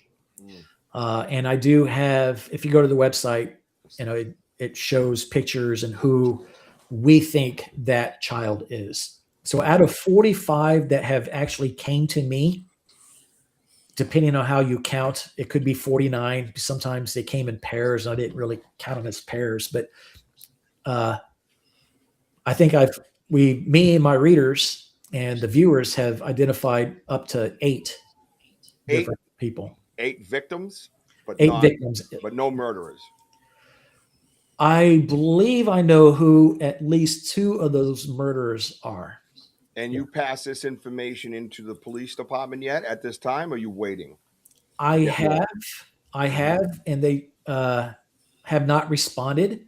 But another paranormal investigative team in the Houston area have tried to contact one of the victims' families, and they actually contacted me back and asked me to stop talking about their relatives. So that particular story was another one where a female, I think this was victim number 11.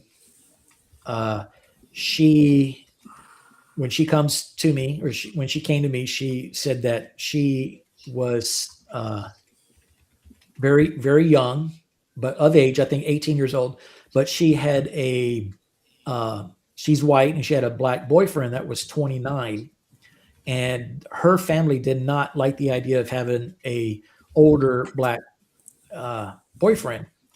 And his family did not like the idea of having a very young white girlfriend. So nobody liked each other. Right. So they always had to go hide their relationship. And one day he kept saying to her, like, what do you think about Candleface? Do you believe in Candleface? And she was like, get out of here with that. I don't believe any of that.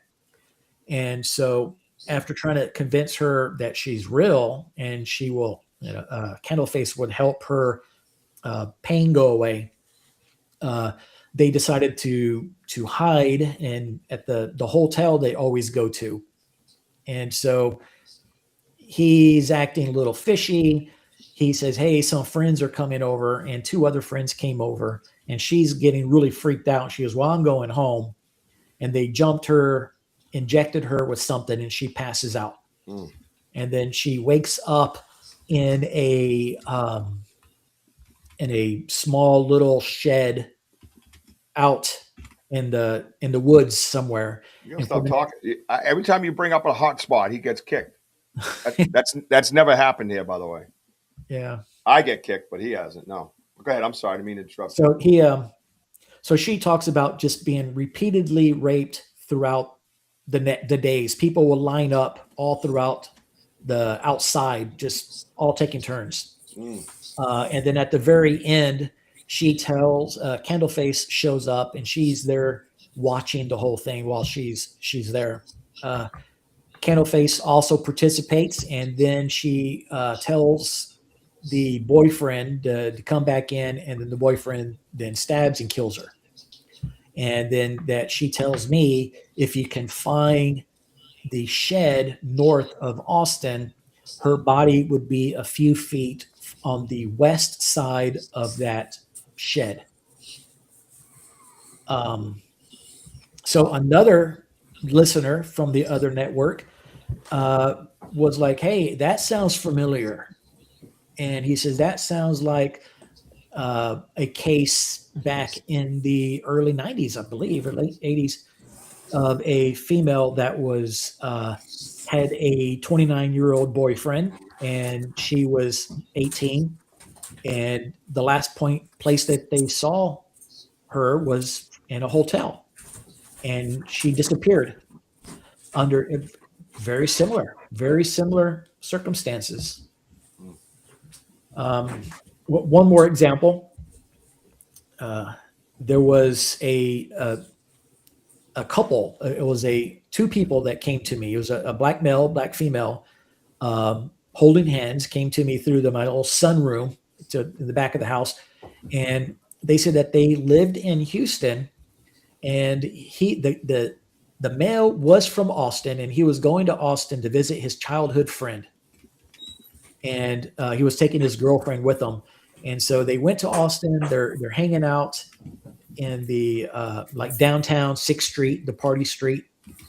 And by the end of the evening, they went back to his house, his best friend's house. And the three of them are getting high, smoking pot, drinking beer.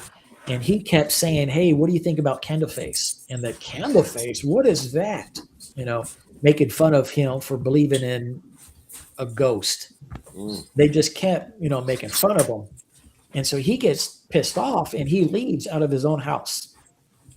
And he comes back with three other friends, one with a machete, one with a tarp, and the other, whatever. And he lays the tarp down and tells the guy, get on the tarp. It makes cleanup easier. And he's like, hell with that. And he tries to take off and run out the back and slips on a little toss carpet. And so that's how they were able to get him, and they sting him, or they zap him with a cattle rod. Jesus. And so they put him on the tarp, and then they axe him, his fingers, his arms, his legs. Good Lord, dude. Wait. So they're telling you this, and are you seeing it physically? Are you able to see the event that took place? No, I don't see the event, but I could picture it as they're. So you're picturing as they're saying, but is there flashes coming in your head? No, not physically flashes. Not at this time, but later on in the 40s, because there's 45 of these victims, right? And this was maybe number 6, I think. And so when they finish with him, and they're laughing and holding the girl down, says, your boyfriend was trying to leave you. He runs out of the back and leaving you. And so they axe her up as well, roll up the tarp, put them in his own car. And he says that they drive maybe an hour, and then they dump their bodies into a gravel pit. And they were asking me to find their bodies. And that's the way that they can be saved. That's the agreement that Candleface would relieve them from from hell if I can find their bodies. Now, people called me up, and I did some research, and part of the other network, I put some a map on the wall, and I'm trying to do what I did in the Army, and looking at the clues. says that they drove an hour away from the apartment to a gravel pit. So I'm looking, if you're driving 60 miles per hour in the middle of the night, how far can you go? So I'm figured 60 miles. What is a gravel pit anyways? But Austin area has a lot of gravel pits where they crush big rocks into little rocks, or it could be, like whatever. So I just mapped things out, and up to an hour away, and I found some in Lockhart, Texas, which is an hour away. And some readers and the viewers were like, I think I know where that is. And so more research found out that there was a person, there was two people, black male and female from Houston, that did disappear in Austin. And they had a Dodge Charger that they found the Dodge Charger at the parking lot of a Greyhound station in Houston with his blood in the trunk. Right. So the police believe that they died in Austin, and the killer probably took the car back to Houston, and then took the Greyhound back to Austin to make it, to throw them off that they were killed in Houston. Yep. And come to find out that the police did interview this potential killer at his home. And the police did, or the two spirits did tell me that investigators skipped the blood in the kitchen. What? They said they did not see the blood, and that was their blood, and somehow they missed it. And they said, find that blood. Also, the guy that lived there worked in the gravel pit in Lockhart, the one that I identified. And that was an hour away. And so, but the police were already on that, and they did have cadaver dogs, and they did smell that the dogs did hit on bodies, but never actually found the bodies. Interesting. And again, this is with your method that you're using, where they're coming to you, you're passing that information off onto viewers, that are going out there or in that area that are familiar with it, right? Or familiar with that area. Is everything in Texas? Except for one. One was probably San Francisco. It was a female. Yeah. And this was pretty good as far as details. I just can't really remember the details right now, but it was a female that was going to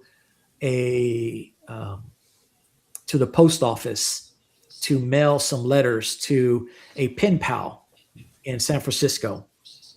And when she was coming back, she disappeared.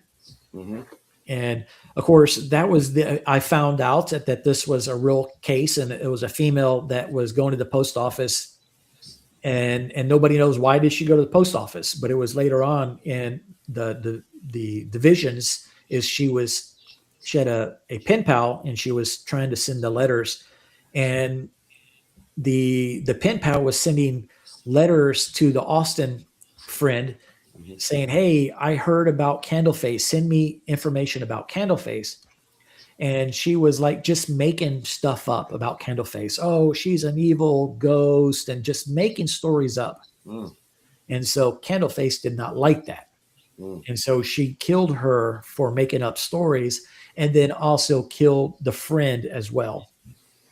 And is Candleface involved in all of them? Either she killed them or her followers killed them. But she's involved in all of them. Yeah, just like Mr. Smo was a follower, she had her human followers kill for them. Right. All right. So you got something, Mojo? Go ahead. It just seems like bad spirits are controlling the vulnerable to. It's just, I'm sorry, it's mind-boggling. It's incredible. It is. It is mind-boggling. Do you have do you have a physical map of like the areas that, of the missing? Well, I have a digital map. Yes. I've kept, it's like a Google Earth type of thing. And I just put the little pins on those locations. Only because I'm visualizing, like, I'm just kind of curious, like maybe like pinpoints of the missing, if there's a connection, like of the points of the areas that they're being, Yeah. Well, no, I don't see it other than it's Central Texas. Yeah. It's different people. It's different people. But, it could be all over the place. And, those boxes that, we were talking about earlier. Yeah, that's important. It helps to show that it's not just Central Texas, but it's the victims who came to me so far were all within Central Texas. Yeah, and go ahead, go. Hurry up, go. Just one quick thing. Do you think it's like chain? Huh? What's up with the fucking chain on your neck? What the hell happened? You left and came back Biggie Smalls? What the fuck? What are you fucking? Yeah, I'm protecting myself. Where did you get that chain, bro? Where'd you go to get that? I've always had that. What? Always had that. What? Where? Where'd you get that? Long Beach? What the hell's happening? I know. I got Mama's bag, but who bought you that chain? Me. You went into the store and said, "Yo, dog, I'll take that one right there." Like, what are you talking about? I just, you know what? This can't be heavy, real it's life. Powerful, yes. I'm not questioning the power, Biggie. I'm questioning the gold chain on my on my homie's neck right now. What the hell? Hold on. Let me go get my Optimos. All right. It just seems like maybe like a satanic group. It just seems... it's different. I think it's it's not. They're not all connected, right? They're not all saying. The only connection we have here is Candleface, right? Right. So far, yeah. And that's what I need you guys to help out, because I could do the investigative part, but I think there's much more to it. A lot of sorry, Big Papa Pumps in the house. My bad. Sorry, dog. Yeah. What you got? Look at this. Where Arthur gets uncomfortable because we're having fun with this. I know. No, but seriously, Hey, listen. This is our nervous energy, Arthur. Deal with it. We're your last hope, buddy. Nobody wants you. All right, Arthur. 2 questions. Yeah. One. Have the cops questioned you to be you're a serial killer? That's funny because no, they haven't. But I've always figured I'm going to get that knock on the door because the victims that I've been able to identify, I post about them, and so I keep expecting that I'm going to get that knock on the door and says, "How do you know that? Where were you?" But I was in Korea, I was in Iraq, I was in Afghanistan. Right. So the different times and years and stuff like that these people have passed. It's not all grouped up into one time frame and all that. Yeah. But yeah, I got strong alibis. Yeah. Yeah, and that tells me. And listen, I'm wicked big into serial killers. The only books I've ever really got into or stories I really got enthralled with was like the Green River Killer, and he was the one that blew my mind the most because. What saved him and what kept him, besides DNA and all that, but all the other ones like Ted Bundy and all that wasn't really DNA then either. But he had an IQ of 83. So he had, and pardon me, he had an abundance of common sense. The other guys were these high intelligent thinkers. So they became robotic and where they had to have a system, right? Yeah. They all had to have, he did not have to have a system. He would go back and move the bodies when the cops got close. The other guys were incapable of doing that because it was part of their system. So yeah, that's just something I want to say. So the other thing is the reason why I don't throw around the D word, lightly, right? And I mean demon, Benno, settle down. I don't throw that around lightly. That's just not something I throw around. I'm not everything's a demon guy. I've had apparitions in front of me. I know when there's malevolent ones. I understand that. I'm saying is that this is systematic, and this is something that not only that, what could help my case, Arthur, if you could actually tell everybody what was in those damn boxes that blew me right out of my seat. Okay, so when Mr. Smo passed away, he had those 3 boxes, and there was a bunch of receipts, and on the back of those receipts was just like one-liner random thoughts, and it had some kind of cryptid type of numbering system, and it was just dots and dashes, almost like a Morse code. But later it was a buddy of mine that said, no, that's not Morse code. I knew that, but it's not a Morse code type of thing. It's a Aztec number system. 1 is a dot, 2 dots, and then it goes to 4, which is 4 dots, and 5 is like 4 dots and a dash, something like that. And so I figured out all these notes, and there was 704 of notes, and I put them in order from 1 to 704 as best as I could, and I think I got it done. But it still didn't quite make sense. I'm trying to put them in there, trying to make as much sense as possible. And I said, okay, well, it's not reading like in a stack, like 1, 2, 3, like put them in note cards format. Then I said, well, do they go downwards, sideways, backwards? And then I started putting it together, and my son, the math dude, was like, I think you're right. I think you got it this particular way. And so I came up with a story, and I think it's the background of Candleface. Who is Candleface? And based off of all of these notes. And according to the notes, now, if I could remind you, Mr. Smo wanted to expose me as a fraud and as a liar, and he wanted to identify who Candleface really is, like her real name. And when I was talking to some other paranormal investigators one day at a Mexican restaurant, I was talking about this, and one of them Googled Candleface and found a Facebook page called The Children of Isabel. And he says, well, Children of Isabel, and it had Candleface in there in the description saying that Arthur Mills is a liar. We don't believe in Arthur Mills. Isabel is a compassionate spirit. And so he finds it, and then I'm looking at it, and I says, Isabel, Candleface is Isabel. And that makes sense, because in those notes, it talks about Isabel, and it doesn't mention Candleface at all until later on, when I found out that it does actually say in those notes that he wanted to go after me because I gave Isabel the nasty name Candleface.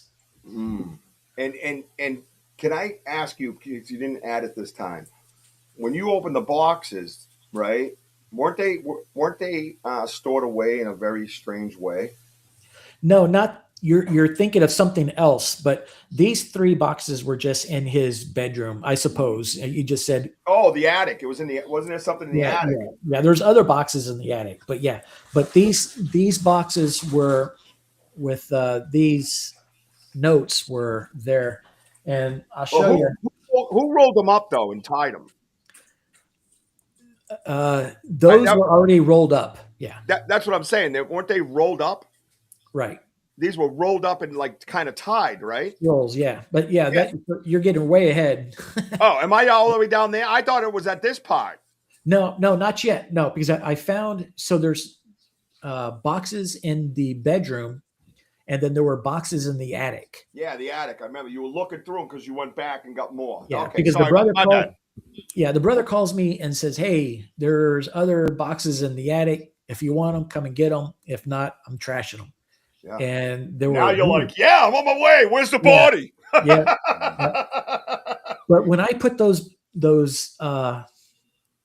notes together, I came up with this, and I need to send you one of these. Yeah. Oh God. Oh, but I named it based off of what Mr. Smo called it, and it was just Isabel. Sure. And show them the inside. Show them the inside. So it is, I believe, and what Mr. Smo is saying is Isabel is the forgotten daughter of Larona, which is the famous spirit in South Central America and throughout the South Texas, where she's the lady who drowned her two sons to get even on her husband, who she caught cheating. And she loved those two sons, or the husband loved those two sons, so she took them down to the river and drowned them. This book says there was a third child that was drowned, and it was a female, an older daughter. She is drowned with the two boys, but people forgot her. They didn't talk about her. They only talked about the two boys. And those are the 704 notes. And if you look at it, you don't turn the book like pages. It's individual notes that you turn. Your so left if a little you, more. Move that to your left, your other left. Yeah, there you go. Are you guys getting this? You got to you touch the tabs, and I'll tell a different story. Now your son is a PhD mathematician, right? And what did he tell you? How many stories are in that? Well, if you remember the Choose Your Own Adventure books, you could have maybe 20 different endings. So my son says that there are 34 Treszetilian versions, which is it's 79. It's a 3.4 with 79 zeros. Wow. He says that there are more stars in the observable universe than this. And he also says, I don't know how he figured it out, that if every living human and every human who has ever lived would have to read 95 straight years with no rest to be able to read this whole entire book. So it's impossible. There's something like 200 billion people who has ever lived on Earth. Every 200 billion has to read 95 straight years in order to finish it. Right. And something like that to me comes up with the D word. And I'm sorry, but somebody to have all this set up like this, and this was in Mr. Schmo's house with his notes that you guys deciphered and made this your you realize you were chosen, right? Between your intellect and what you did for 31 years in the military and what your son does, and you understand that. I hope so. And I want to help you understand that. This is not something that just, circumstance. Here I am. I'm an author. That's why. No, dude. No, dude. You are the right make for this. Okay, let me ask you a question. Why? I have the whys all the time, buddy. I'll tell you why. Kerry Lynn Shellhorn told me why. Why? Right? Why what? Why you? Right? Why me? Right? Don't we? Well, not even why me, but why? No. What's the purpose? What's the purpose of me? What do you mean? What's the purpose? Because there's bigger things in life. It's called lost souls that were taken that need answers, man. We all have a job to do. We all have a task. We all have a journey. I'm living my journey right here in front of everybody. They're living it with me. Well, guess what? You are now living it with me, buddy. You know what I mean? You have a journey in life, dude. Right? Your journey in life, your reason is to help them. You know this. I know you know this. You're looking at it as a physical author. That's the thing is you're an author. Here we are with the physical again. You're an author. This is a great book, right? But sort of. But that's not really the purpose, though. I know that. That's not the point. I think the reason I was chosen is because I have a history with Candleface, and I have the capability to write. Yeah. And I've written about her before. Right. And you think that triggered it? I think so. Yeah. I mean, I just don't agree. And that's fine because you're going to be in a situation like this where you're going to have respectful debate with one another. This is not something that's just going to pop into your head.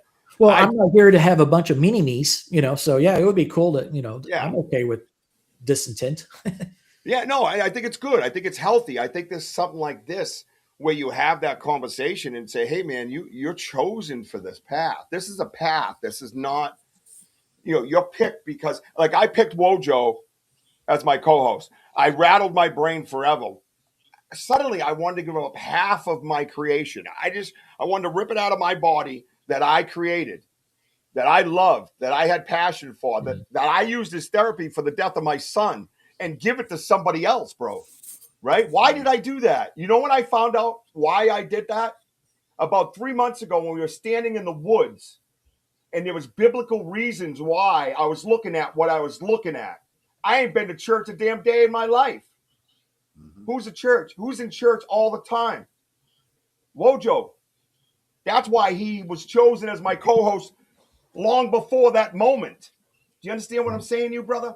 Yep. That was chosen. I still rack my brain like, why did I get that feeling? Just to, here you go. All right, give it to somebody else. It's not because of anything to do with a podcaster.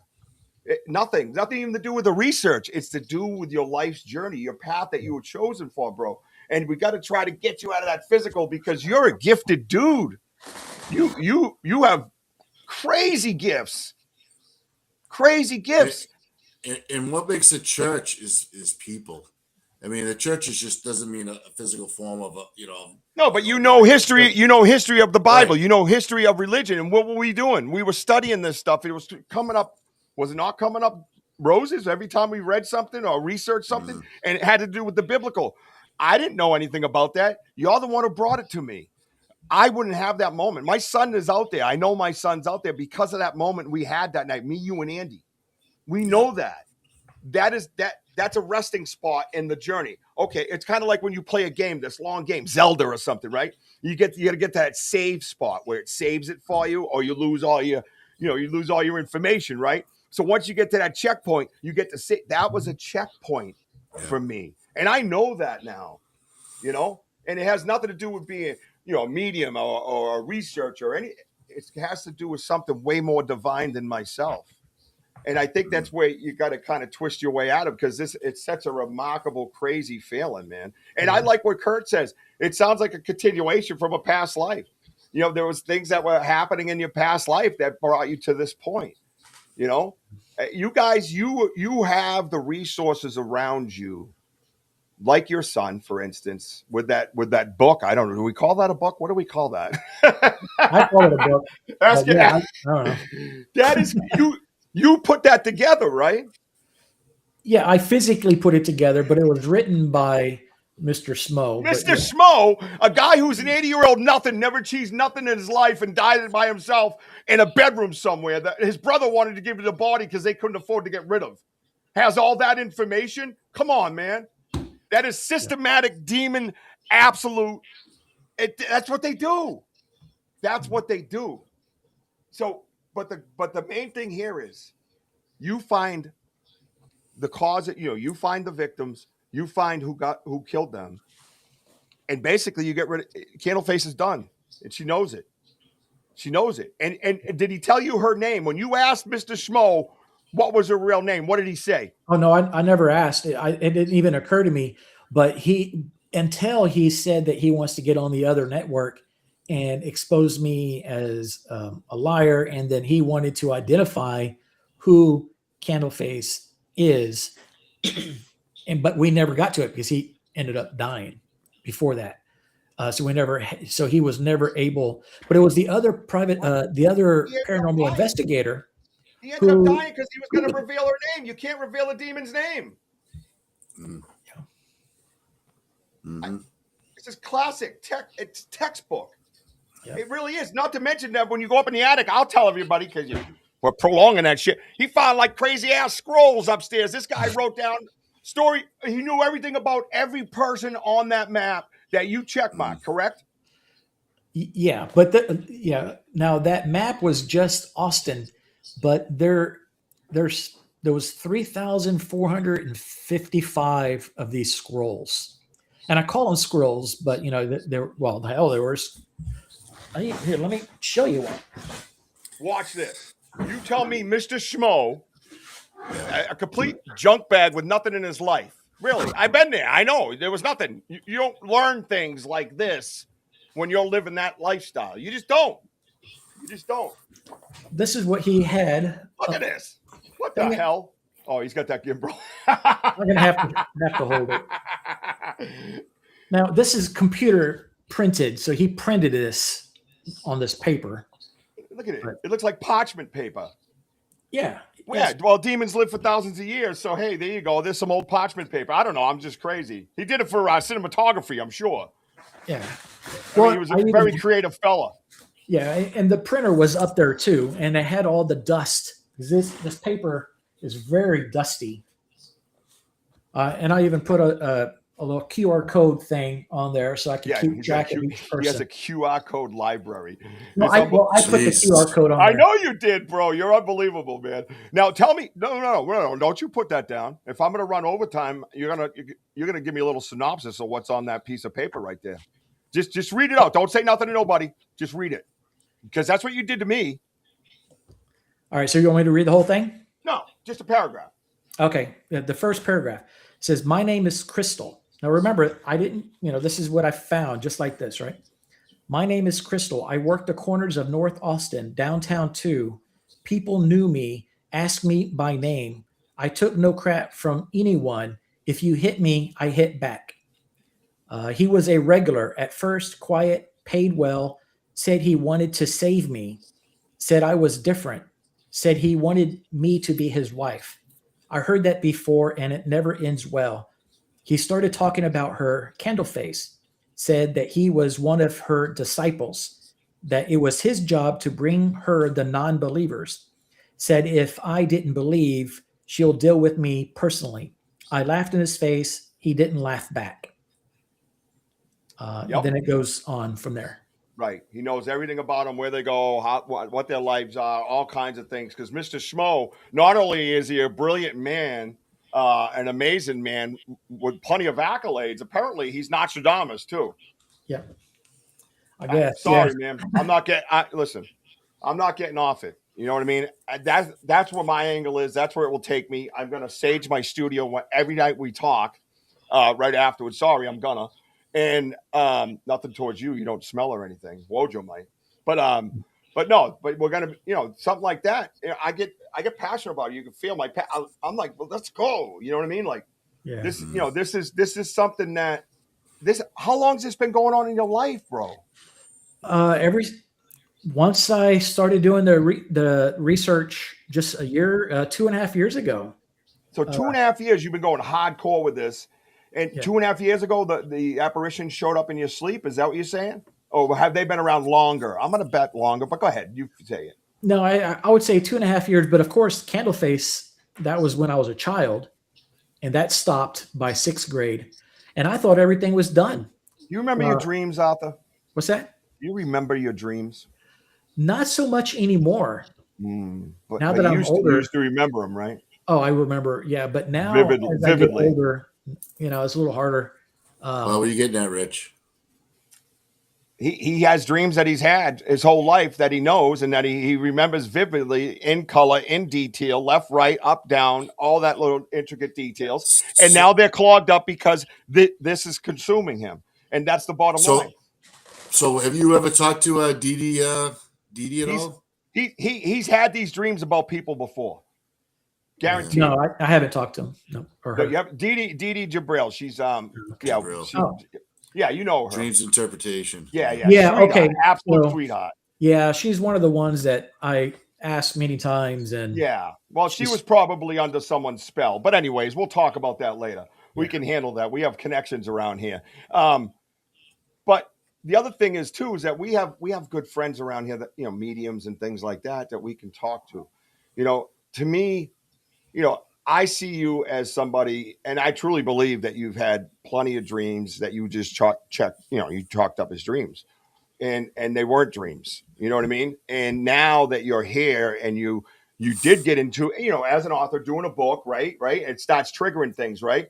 You're over in what you say, Korea, and you're asking your buddy back here to look up information. So you're thinking about it over there. You can't tell me you didn't dream about it. You know what I mean? So it's just the way it is. the acceptance is key, right? When I got clean and sober in 97, that's one of the things they told me the most. Acceptance is key. I'd be like, accept what? Accept everything's my fault, and every time I pick up a drink, it's my fault. You know what I mean? I was like, no. But I did. The acceptance was key. Once I did that, I was free of my demons. You have to accept the fact that you're gifted and that it's not just an investigation anymore.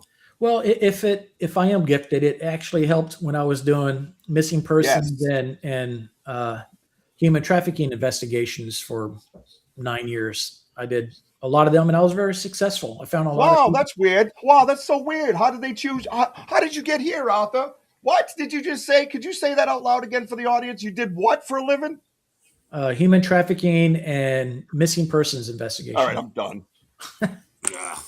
I just can't. Good. I was just very successful. Of course you were. You're psychic. No, dude, listen. I was just a good investigator. You're a damn good investigator, but when you wrote something down and you got a gut feeling, I went with my gut. How many times you say that?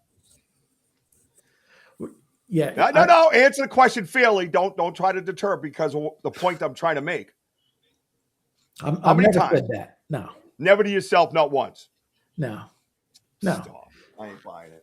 Because I like to think that it's my ability as an investigator that determined the locations of the people, not necessarily a psychic ability. And there lies the problem, like I said. When I'm looking down at a footprint, I'm looking at physical evidence as a researcher, right? Yeah. And my medium friend came to me and says, that's what's clogging you. That's what's blocking you up. You're not paying attention to your physical reactions, right? Your body telling you you're right or wrong, your stomach spinning, your goosebumpies, truth bumps, they call them, different things like that. If you can get in tune with that, I'm only being adamant about it because I want you to, this is your life. Now, this is your life thing. You're never going to stop doing this. Right, Arthur? No. Right. Never. Right. It ran so much. You went down the list. You see me, you know me. We've always been very cordial, right? Yeah. And you see my audience, right? That's what you said to me. You saw my audience, didn't you? Yeah. That's exactly what you said to me. And I wonder if that audience would be the ones to help me. Yeah. Right. So what my point is, this is a lifelong journey, man. And you're deep into it, and you've come to the place where you think you can get the most help. And I'm gonna tell you, a lot of the most help that you'll probably get is you. But I'm in. I'm gonna help you. I went to medium training in San Marcos, south of Austin, and it's almost like, why build a network? Why learn a skill when there are already people out there that have it? Why do I want to go out and learn something when I have you, I have your audience that can help me? I'm wasting time if I'm going to try to learn the skills myself. You got so many people right now that's responding that I would love for them to hear, if we do this again and get more details on different lost souls that I don't know their locations, and get that information out, and other people can start researching, and we can figure this out. But if I went out and try to figure myself out, looking at myself and do it all myself, I'm wasting time. And I'm not saying I'm telling you to go out there and pack a lunch, bro. I'm saying that you really need to look internally. You'll get such a boost out of that. It'll help the whole thing. The intellectual thinking again. Nobody's asking you to learn nothing, because you don't have to necessarily learn it. You just have to be triggered. You just have to be reminded. Your body already knows. Your soul and your mind already knows what its abilities are. You're just clogging it down with information. Well, okay, like Star Wars, Luke Skywalker. Well, there's a shocker. He brought up Star Wars, but go ahead. Didn't he say something Feel like, the force. Like, Phil, it's been in you all this time, but it took him the whole movie to figure out that he didn't need the force was always in him. I don't want to waste years trying to figure out that it was always in me. Let's not waste the time. I want an audience to figure it out, like internet sleuths to go out and try to figure out who these people are, identify the killers. I could, okay, great. I could do it myself, but instead of doing it and taking years. I don't want you to do it yourself.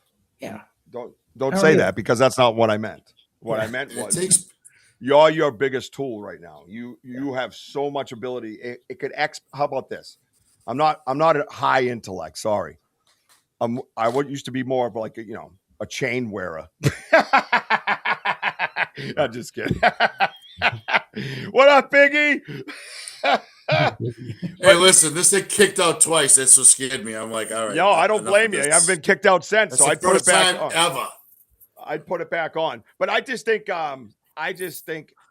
you kind of going in with a little bit and helping, giving a little bit of boost and respecting and loving your gift that you have. I think it would help everybody and help the whole cause. I'm not saying go to college again, bro. You know what I mean? I'm not saying that. I'm just saying, open yourself up. Just open your mind a little bit. How's that? While you're reading these cases, just go down that other hallway I told you about. Just leave the hallway of QR codes and, trillion page book endings and all that. Just leave that for a little bit. That's all you got to do. That's it. Nature. Think of nature. You know what I mean? Yeah. Just that's it. That's all you got to do. And you'll start gradually just kind of opening up. And you'll start trusting yourself more. And I think through this process, with all these amazing people on the side, I'm going to tell you, a lot of these people on the side are sensitives as well. And whether they know it or not, they are. And a lot of them do know it. You know what I mean? So, this is a different type of show for me. I wanted to, after you came to me, I wanted to, because I have been digging deeper into, my abilities and my gifts. And I wanted to open up more. And something like this is a great exercise, so to speak. And I don't mean to belittle the victims or your story. That ain't what I mean. If I'm turning it internally, it's going to help me open up a little bit more. And I'm going to reach out to like Susan Ahern or Kerry Lynn Shellhorn, who are kind of like mentors through this process for me, Yeah. And Kerry Lynn, by the way, said to me, "You're gifted. Shut up and get on with it." You know what I mean? Like, just get over it. And that's the way she put it to me. And because I said to her, why, comma, why me? You know what I mean? Why? Two questions, right? Basically. And that's what she said to me. And sometimes that's what you need to hear, bro. And it's okay. And we're going to help you through your process while we're all researching. Now, you talked about having a link for a page, right? Or a page. You have a page up right now? Yeah. Well, you can find everything about. Just on your regular, like, Arthur Mills page? Yeah, candleface.com. Well, then, that's one. I remember that one. Yeah, and that one will then leak to all the others under my name. Yeah.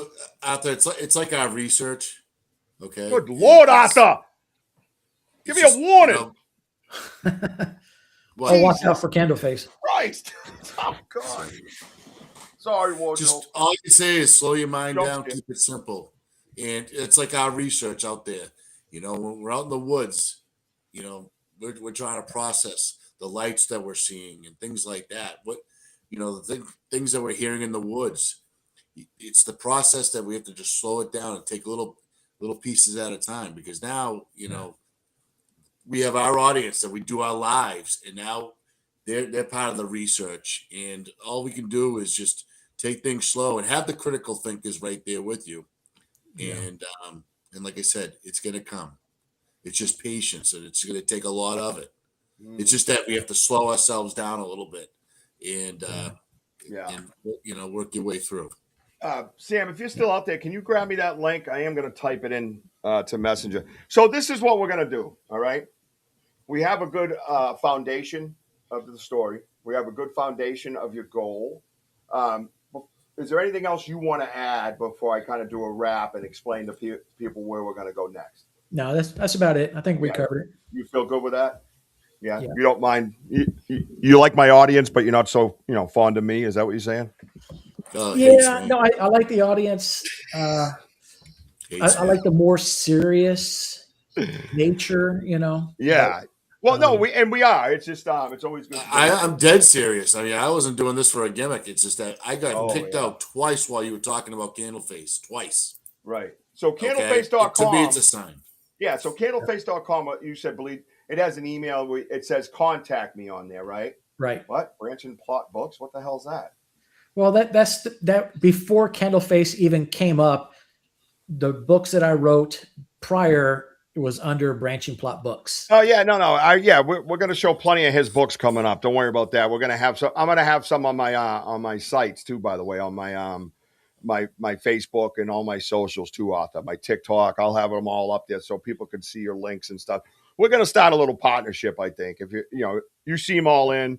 I'm all in. You know what I mean? I don't know how Wojo feels. He's got his. Dude, you got me hooked. I mean, yeah. So we look at it. If you're battling anything like for instance in Wojo, I'm going to bring it up. The church, religion, beliefs, anything like that.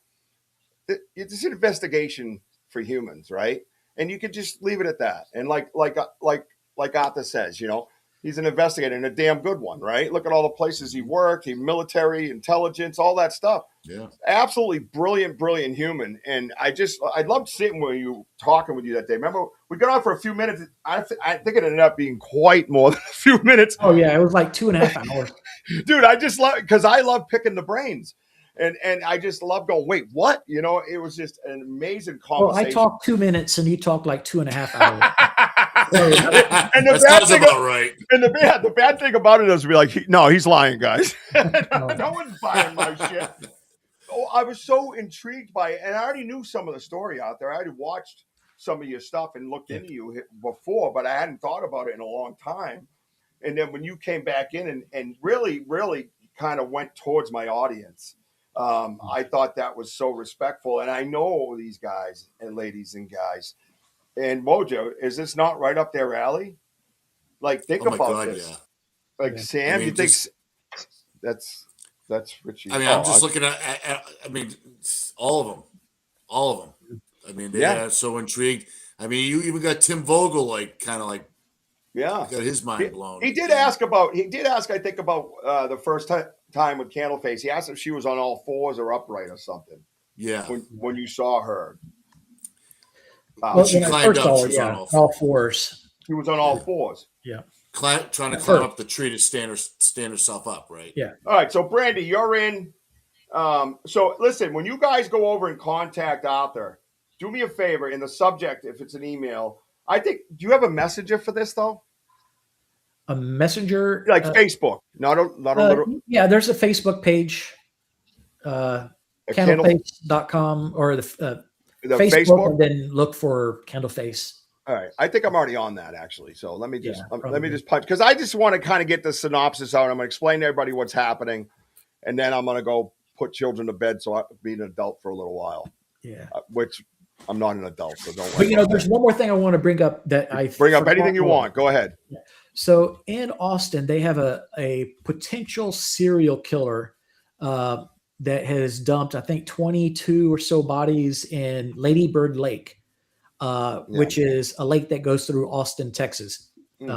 Being from Austin, I hate the name Lady Bird Lake. I use Town Lake. That's what all the new guys, the new guys there call it Lady Bird Lake, but people call it Town Lake. But I call it Lady Bird Lake, but that's what the news is saying. So there's all these bodies that have been found throughout the years, dumped into the river. Well, probably 20 or 30% of those 45, 47 that came to me were drowned victims in the lake. Either they were drugged or dragged in there by somebody or Candleface or something. And I came to the conclusion that Candleface was the serial killer. And on my blog, I have several very in-depth research where I went to the 1960s looking at all the different deaths. And my assessment as of now is Candleface could have a hand in all that, because first she was drowned. That's how she died. And now she's drowning others. Interesting. Just like how she drowned. Yeah. I know. I think that's very interesting, and I think when I say a messenger, right? Messenger group. So in other words, you go from yours and add people to a messenger group. So it's in real time. Otherwise, you're going to get separate messages from a bunch of different people, right? Yeah. If we're all in there conversing, you can actually scroll back after and read the thoughts and theories and ideas or any physical evidence they might have come up with. You know what I mean? In one big messenger. You know what I mean? That's Right. what I think is probably going to be best for the situation. So we'll work that out, and we'll send that out to if we put something that together like that. I will reach out to people and we'll put something together for a messenger. But it's going to probably come from your Candleface page. Right. Okay. Yeah, we could do something like that. Okay. I just think because it's real time. You know what I mean? And I got to tell you, man, Kurt, you can vouch for this. Kurt, I'm sorry. Did I joke too much for the serious subject? I apologize. Wojo came back with a gold chain, bro. A big, thick gold chain. What am I supposed to do? Ignore it? Just ignore it? Look at that. Come on, man. Easy on me. No, I'm just kidding. But no, I think in real time. And these guys, I'm going to tell you a lot. Kurt, you'll vouch for this. Andy and Denny even. We have our best conversations at midnight, man. When everybody's quiet and it's just, we get to do our, hey, I send in a picture and all of a sudden it starts tweaking the brains and they start going off. You know what I mean? It's just amazing. JT, God bless, man. Thank you so much for your input. Arthur, can I just throw something at you? Just kind of curious. Sure. Is that that these bodies that they've been finding, what are the dates in between? Is it rapid fire or what are we thinking? No, it's not really rapid fire. It could be days, weeks, months, a year apart. But in Houston, it's more. It's over 100 bodies right now that's been found in Houston rivers. But I don't know anything. I have no connections, whatever, to Candleface on those. Mm-hmm. So, but yeah, it Nothing draws to you there or anything just no. It's none of the victims from Houston. No ties whatsoever. Yeah. So that's how come no one doesn't put any set of cameras or anything? I'm just saying. Well, I know in Houston they have, and Austin they have started doing that as well, but they can't find anything other than the bodies just washing up. Yeah, that's wild. D Hoot says something about Buffalo Bayou ? Yeah, in Houston. Yeah. Okay, she's on to it. D Hoot's going to be one of your best students, sir. Yeah. Her and Sam together, they'll be going back and forth. Well, you came to the right place for sure. So this is what's going to happen, everybody. We're going to work out some scheduling. Sam, I was hoping you might help me with this, seeing how, the name Sam's pretty paranormal. And even Amanda, if she wants, I'd like to get everybody in on it. And we're going to have author updates, right? And that's what we're going to do. And what we were thinking about doing, because Arthur's schedule and things he's got going on, rather than having a full-blown podcast, we did discuss maybe monthly you coming on and going through everything that you've collected, having an hour or two of your own. You know what I mean? I think that would be wise. But in the meantime, you brought up the idea of perhaps at the end of the show, depends on who's in on it. It's their show. It's up to them. 10 to 15 minutes at the end of the night, like an editorial type thing from Arthur where he gives updates. You also want to do this one at a time. And we discussed doing it one at a time and perhaps 4 weeks per. For starters, it could evolve into you're getting so close you don't stop. You know what I mean? You don't know that, but you do got to put an end game on it so you can move on too. And then come back to it if you have to. Yeah. So we could do something like that, but it's going to evolve. Maybe we have 3 people on one and 3 people on another and 3 people on another, and we do teams and we do things like that. And it's something that's going to be ongoing. And this ain't a game show. This is real life, man. This is real. This is his life too. And it's consuming him, And how's your wife feel about this? I think I asked you that when we were talking, How's she feel about all that, She's not really a fan. No. I love that. she's not a fan of it. Because we're Christians and this is not a Christian thing. Yeah, I understand her. That. So she rolls her eyes. She said, "Oh my God, here we go." But right. But it's in you and you have it, and they're talking to you, and that's that. Short clips like that would be good for TikTok. Yeah, and I think that's a good idea. Maybe again, it's going to evolve, but coming in the next few weeks, we're going to have editorials from Arthur. We'll get our first name. I say we give it 2 weeks from this point, the 21st. Say we get our first name because we got to draw everybody together, get a messenger, and really get it going. Is that fair? Is that okay with you? Yep. I know we want to go. We want to get going yesterday, but everybody on the side, we definitely need you for this. It's something that Arthur watched you guys, and he didn't pick me because trust me, he ain't going to that dude. But his audience, man, this smart. And I don't blame you, brother. But it wasn't a coincidence. Look I haven't worn this shirt in over a year, and Arthur sits down and he has the old Jackson shirt on. Look at mine's all. I had the green screen. I couldn't wear it. You could just see through me. You know what I mean? So, yeah, it's no coincidences, right? It got some and he's wearing a gold chain. OG Jackson's in the house. What's up, OG? But we're going to roll out for tonight. I hope you guys took all that in. You're probably going to have to take notes at some point. I told you it was going to blow your mind, and it's mind-blowing, And we have to keep in mind, too, though, this is this man's life. He's got to go to bed tonight. When's the last time you got a visit? Oh, it's been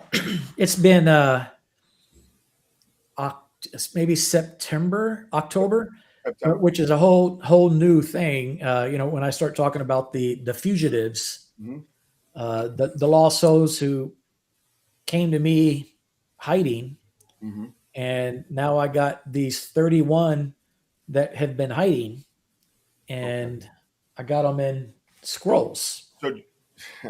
And so now I was like, "What? You remember that?" I talked about other paranormal investigators are saying, "Hell no, I don't want anything to do with that." Yeah, they don't. And so it's just like I see the paranormal community constantly saying, "Oh, ghost, where are you?" Their YouTube videos, show yourself. But yet I talk about ghosts and they're like, run for the hills. This guy's nuts. Yeah. Trust me, I know. I stood in front of that. What I'm nuts is that they don't want to deal with a real demon, a real whatever it might be. Yeah. They want to sell T-shirts. They want to sell coffee mugs. There is a lot of that in all research fields, unfortunately. You know what I mean? And a real thing comes over. No, they don't want anything to do with it. Yeah, I know. And just so you know, it's not an insult. We actually are crazy. So deal with it. Yeah. All right. Yeah. There's something. Embrace your weirdness, brother. So listen up, everybody. Watch for that. That's going to be coming out. We'll put a 2-week line on it as far as the first name goes. We have a lot of work to do. I'll send invites or whatever it might be. If you don't want it, you're shy away from this, that's okay. No disrespect. None at all. Nobody's offended by that. We got you. Understood. You've been called upon, though, by somebody observing you and how you do things. So pretty kick-ass team we have. Elder, you're an amazing woman, too. Please pray over all of us, by the way. Thank you. Wojo and I are going to try to get back out in the woods for a live coming later in the week. I saw a warm-up, Wojo. So once it hits that 40 degrees, man, we can start dropping 6 inches a day. So that'll be nice. You know what I mean?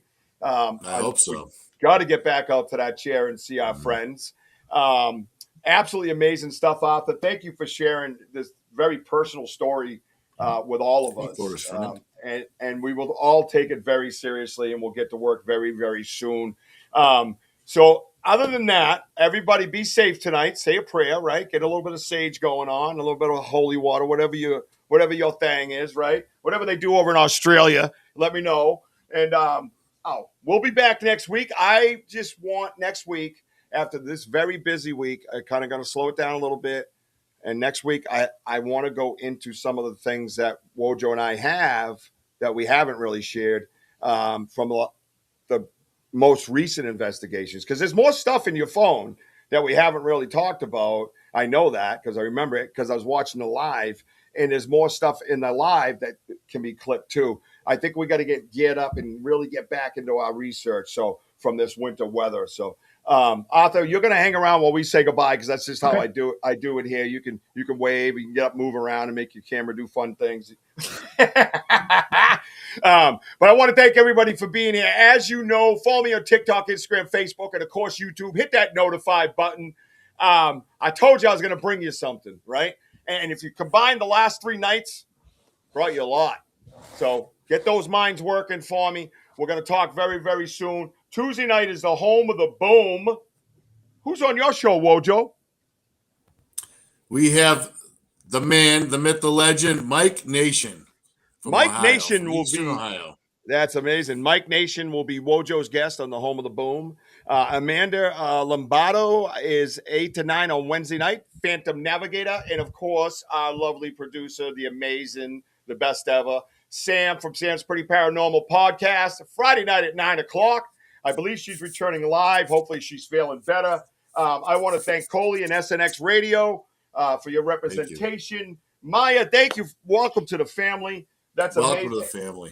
Who was that? Poncho, by the way, said he was making dog Poncho, food. yes. You making dog food? 9 pounds. 9 pounds. 9 pounds of dog food, Ojo. It's like that. That's like what you got on your neck. You got 9 pounds on your neck, bro. And use a dog, yo. Don't do it. All right, that's enough. I gotta get out of here. I just want to say I love you, baby Jack. I love you, mama.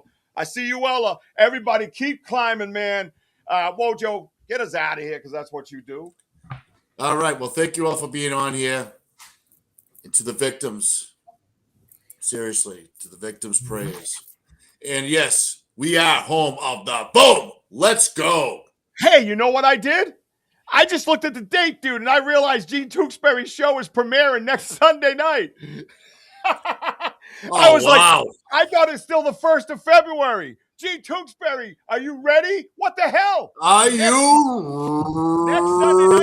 ready? Next Sunday night at 6 p.m. Oh, my God, I can't believe it's here already. Gene Tewksbury, Ghost Cats and Cryptids with Gene Tewksbury. It's gonna be your first show. Make sure you guys get ready, please, please, please. It'll be up. Hit notify. Everybody get in there on Sunday night, 6 p.m. and help Gino. Lift her up. Do what we do. Keep climbing. Thank you, everybody on the side. Let's go. And we are home of the Patriots. Let's go. Super Bowl. Let's go. What's that? I can't hear you, Arthur, from way down there. Bunch of winners speaking. No, hold on. What was that, Arthur? Seahawks. Whoa, Patriots! Yeah! Super Bowl!